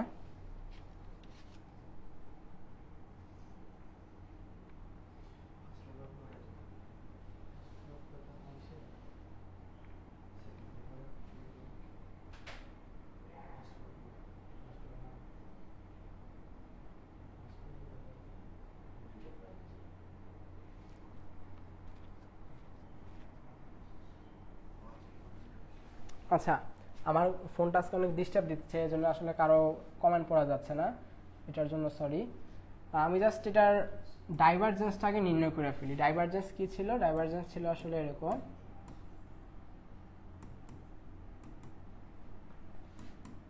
I cap d d x plus j cap d d y plus k cap d d z dot 3x square y। এটা যদি করো এটা হচ্ছে এরকম আসবে, ddx 3x স্কয়ার y। মানে এই i কে তুমি আগে লেখো পরে লেখো, একটা ইচ্ছে, এটা তোমার, এটা নিয়ে কোনো সমস্যা নেই, এটা নিয়ে প্যারা খেতে হবে না। y 3x স্কয়ার প্রত্যেকের সাথে দিতে হবে। কেন দিতে হবে? কারণ আগেরটার মতো এখানে তো আর i j k নাই যে আমি এলিমিনেট করে দিব। আগে তো হচ্ছিল i j k ছিল, এই জন্য এলিমিনেট করতেছে। আর একটা কথা যে i ডট j ক্যাপ সমান সমান কি হয়? সমান সমান হয় i cap j cap cos theta. আচ্ছা, i হচ্ছে একক ভেক্টর যেটার মডুলাসের মান 1, j হচ্ছে একক ভেক্টর মডুলাসের মান 1, cos হচ্ছে থিটা, এই দুইটার অন্তর্ভুক্ত কোণ কত? 90 ডিগ্রি। cos 90 ডিগ্রি মানে হচ্ছে 0, দ্যাটস মিন 0। এইভাবে হচ্ছে i dot j, j dot k, k dot i, এই তিনটা আসলে 0 হয়। ঠিক আছে? আবার একইভাবে তুমি যদি i এর সাথে j এর ক্রস গুণন করো তখন হচ্ছে দুইটার মডুলাসের মান হচ্ছে 1 × 1, আর সাইন থিটা সাইন 90 ডিগ্রি, যেহেতু আই আর জে হচ্ছে পরস্পরের সাথে লম্ব অবস্থায় থাকে, এই জন্য সাইন থিটা 90 মানে থিটার মান 90 degree, that's mean sine theta is equal to 1 হয়। এই জন্য I into J, J into K, K into I বা ক্রস গুণন যেটা, এগুলার প্রত্যেকের ভ্যালু হচ্ছে 1 একক বা 1 করে আসতে থাকে। আরেকটা ইম্পর্টেন্ট ইনফরমেশন ছিল তিনটা ভেক্টর সমতুল্য হওয়ার, ওটা বলি নাই, লাস্টে বলে দিব। ওটা সম্ভবত একটা ম্যাথ আছে, আমরা ম্যাথটা করব। DD Z 3x²y। আচ্ছা, প্রথমটা দেখো, যেহেতু এটা আংশিক অন্তরীকরণ, আংশিক অন্তরীকরণে কি হয় যে এক্স এর সাপেক্ষে আমরা এখন শুধু অন্তরীকরণ করব, আর বাদ বাকি এখানে সবকিছু কি থাকবে, ধ্রুবক হিসাবে থাকবে। তাহলে এক্স এর সাপেক্ষে এটা করলে 2x 2 × 3 6xy, ঠিক আছে, আই আই এর মতোই থাক, আই চেঞ্জ হবে না, প্লাস ওয়াই এর সাপেক্ষে যদি করি তাহলে 3x², ওয়াই আর থাকতেছে না, জে কে এর মতোই থাক, জেড এর সাপেক্ষে যদি করি সবটাই হয়ে যাবে 0। দ্যাটস মিন আলটিমেটলি আনসার হচ্ছে এতটুকু।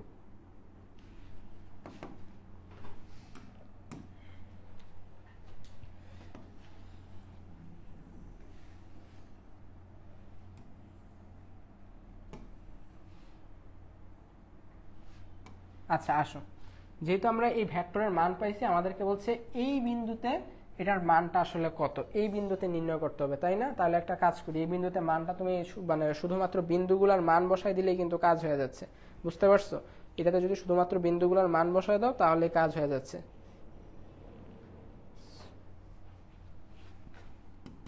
তাহলে বিন্দুগুলোর মান একে একে বসাই দিই। 6 × x এর মান কত 1,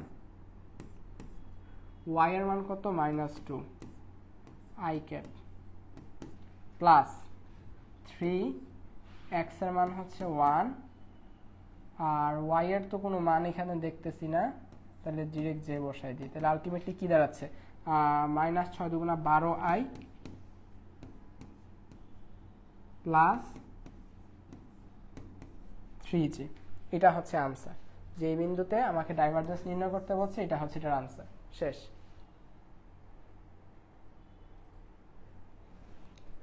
আচ্ছা, এখন আছে কতগুলো বিগত বছরের কোশ্চেন সলভ করব। এগুলো সলভ করা হলে আজকের মতো আমাদের ভেক্টরের ক্লাস ডান, কারণ ভেক্টর যতগুলো টপিকস ছিল সবগুলো আমরা কভার করে ফেলছি। এখন কিছু শুধু যে আমাদের ক্লাস্টার, যে এগ্রি ক্লাস্টার ছিল বা জেনারেল ক্লাস্টার ছিল এক্সাম, এগুলোর কতগুলো কোশ্চেন সলভ করার পরে আমরা শেষ করে দিব। আচ্ছা, দুটি বলে লব্ধির মান দেওয়া আছে, ঠিক আছে, লব্ধির মান দেওয়া আছে, বল দুটি 90 ডিগ্রি কোণে ক্রিয়া করলে লব্ধির মান কত হবে। এটার একটা শর্টকাট ট্রিক্স আছে, তুমি যদি খুব লংয়েও করতে যাও তাও পারো, তবে শর্টকাট ট্রিক্সটা আগে দেখাই, পরে লংটায় যাব।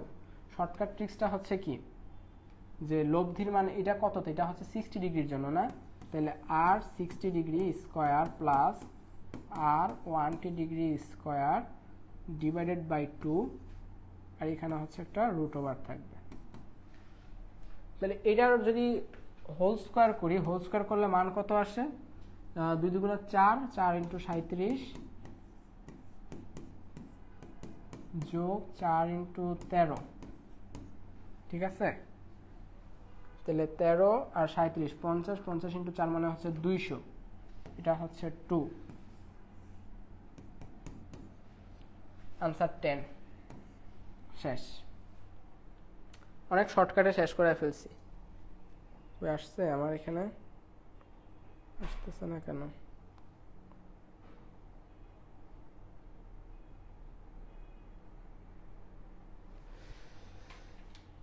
ওকে, আজকে আমার ফোন রাগ করছে, আসবে না, ঠিক আছে। অনেক শর্টকাটে ম্যাথ, এটা শেষ। পরেরটায় যাই। দুটি সমমানের ভেক্টর একটি বিন্দুতে ক্রিয়াশীল, এদের লব্ধির মান যে কোনো একটি ভেক্টরের মানের সমান, ভেক্টর দুটির মধ্যবর্তী কোণ কত, এটা আমি তোমাদেরকে বারবার বলছি। এই যে দেখো, ক্লাস্টার এগ্রিকালচার সম্ভবত 20-21 মানে আমাদের সেশনে আসা, আবার এটা হচ্ছে কি SAU শেরে বাংলা এগ্রিকালচার ইউনিভার্সিটি 6-7-এ আসা, আর আমাদের সময় 20-21-এ আসা। এর আনসারটা 100 খুব রিসেন্টলি আছে। এই কোশ্চেনটা আমরা একবার সলভ করছিলাম, ঠিক আছে, একদম ফার্স্টে খেয়াল করে দেখো, বাংলাদেশ এগ্রিকালচারের এই কোশ্চেনটা আমরা আগে একবার সলভ করছি। পরেরটায় আসি। দুটি বলের লব্ধির মান দেওয়া আছে, বল দুটির মধ্যে ছোট বলটির মান দেওয়া আছে। আচ্ছা দেখো, এটা আবার সে কি পিথাগোরাসের সূত্র ফলো করতেছে না। একটা লব্ধির মান 40, ছোট বলটির মান 30, বড় বলটির মান 50 হবে। তোমাদেরকে আগেই বলছিলাম যে 3:4:5, এই রুলস ফলো করলেই মানে মনে করো যে হয়ে যাচ্ছে। কারণ এই যে দেখো তুমি এটা পিথাগোরাস মিলাইতে পারবা যে 30-এর স্কয়ার করলে হচ্ছে 900, 40-এর স্কয়ার করলে হচ্ছে 1600, এবং এই দুটার রুট ওভার যদি করো আলটিমেটলি কি পাবা 50 পাওয়া যাবে। এটাই হচ্ছে আমার আলটিমেটলি আনসার। তুমি অঙ্কটা করলে তাই দেখবা, এবং এটাও 20-21-এ আসা। আচ্ছা, তারপরে 4 মিটার বেগে দৌড়ে যাওয়ার সময় একজন লোক 4 মিটার বেগে লম্বভাবে পতিত বৃষ্টির সম্মুখীন হলো, বৃষ্টি হতে রক্ষা পেতে হলে তাকে কত কোণে ছাতা ধরতে হবে। আচ্ছা, এবার আসো বৃষ্টি ছাতার মেয়াদ এসে পড়ছে। এটাও হচ্ছে ব্যক্তির প্রকৃত বেগ, এটা হচ্ছে বৃষ্টির প্রকৃত বেগ, ঠিক আছে, এবং বেগ দুইটা যখন সমান হয় তখন 45 ডিগ্রি কোণে ছাতা ধরতে হবে। tan ইনভার্স এটা হচ্ছে কি হয়, এটা হচ্ছে উপর সমত v/u, এভাবে যদি ধরি তাহলে দেখো এটা দুটার মান হয় 1, দ্যাটস মিন এটা 45 ডিগ্রি হয়। শেষ। বা তুমি যদি এভাবে চিন্তা করো যে বৃষ্টি পড়তেছে নিচের দিকে আর ব্যক্তি যাচ্ছে এই দিকে, এটার মান যত 4, এটার মানও 4, এর মানে আলটিমেট লব্ধিটা এদিকেই হবে 45 ডিগ্রি কোণে। বুঝতেই পারতেছো, এটার হিসাব করা লাগে না। পরেরটায় আসি। দেওয়া আছে কত নাম্বার,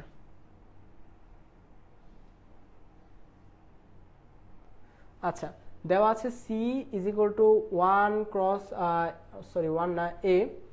a ক্রস b এবং d is equal to b cross a, c ও d এর মধ্যকার কৌণিক অবস্থান কত। 18-19-এ আসা, এবং এটা হচ্ছে চিটাগাং ভেটেরিনারিতে আসা। এটা হচ্ছে চিটাগাং ভেটেরিনারিতে আসা 18-19-এর কোশ্চেন। তো তুমি একটু চিন্তা করো, এমনিতে তো বুঝতেই পারতেছো এটা 180 ডিগ্রি হবে। এখন আমি যদি তোমাকে প্রশ্ন করি যে কিভাবে আসলে 180 ডিগ্রি হবে, বা তুমি আমাকে প্রশ্ন করো, আনসারটা হচ্ছে যে এরকম।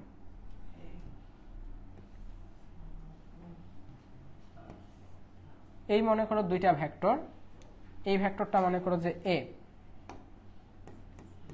এই ভেক্টরটা b। এদিক থেকে যদি এদিকে আমি যাইতাম, a ক্রস b মানে তো এর থেকে b এর দিকে যাওয়া, তাহলে ভেক্টরে যে আমি যে লব্ধি ভেক্টরটা পাইতাম, লব্ধি ভেক্টরের দিকটা হয়তো উপরের দিকে।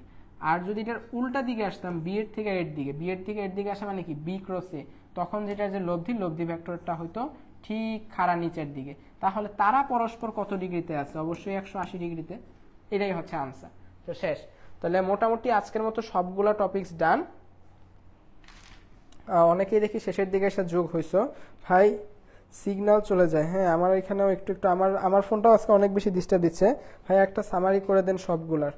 আচ্ছা এটা হচ্ছে বৃষ্টি তাবাসসুম।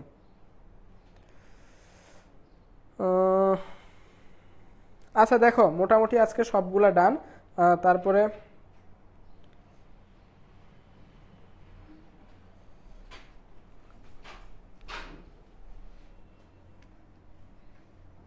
ঠিক আছে, কি হয়েছে এটা, আচ্ছা যাই হোক আমার এখানে গেছে। হ্যাঁ, তো যেটা আসলে এমসিকিউর জন্য বৃষ্টি ছাতার মেয়াদ বা নদী নৌকার মেয়াদ অতটা ইম্পর্টেন্ট না। তোমরা হয়তো দেখছো যে বৃষ্টি ছাতা নদী নৌকা যদি এমসিকিউতে আসে কি টাইপের আসতে পারে, এটা কিন্তু আমি তোমাদেরকে দেখাই দিচ্ছি। যেটা আসলে খুবই শর্টকাট গুলো আসবে। অনেক কঠিন যদি বলতে যাও ওগুলো হচ্ছে ইঞ্জিনিয়ারিং কোশ্চেনে আসবে বা ঢাবি রিটেনের ক্ষেত্রে আসে, এগুলো জিএসটিতে বা এগ্রিকালচারে। এত ফিজিক্সের কোশ্চেন এত কঠিন হয় না, সেটা নিয়ে ভয় পাওয়ার এত কিছু নাই। আর যতগুলো টাইপ হইতে পারতো বা কিছু কিছু জিনিস, যেমন ধরো মানে সমান্তরাল ভেক্টর, সমান্তরাল দিকে একক ভেক্টর আর শুধুমাত্র একক ভেক্টরের মধ্যে পার্থক্য কি, তারপরে লম্ব বিক্ষেপ আর উপাংশের মধ্যে পার্থক্য, এই যে ছোট ছোট যেই জিনিসগুলো তোমাকে হেজিটেট করতে পারতো পরীক্ষার হলে, ওগুলা কিন্তু তোমাকে অলরেডি জানায় দেওয়া হয়েছে।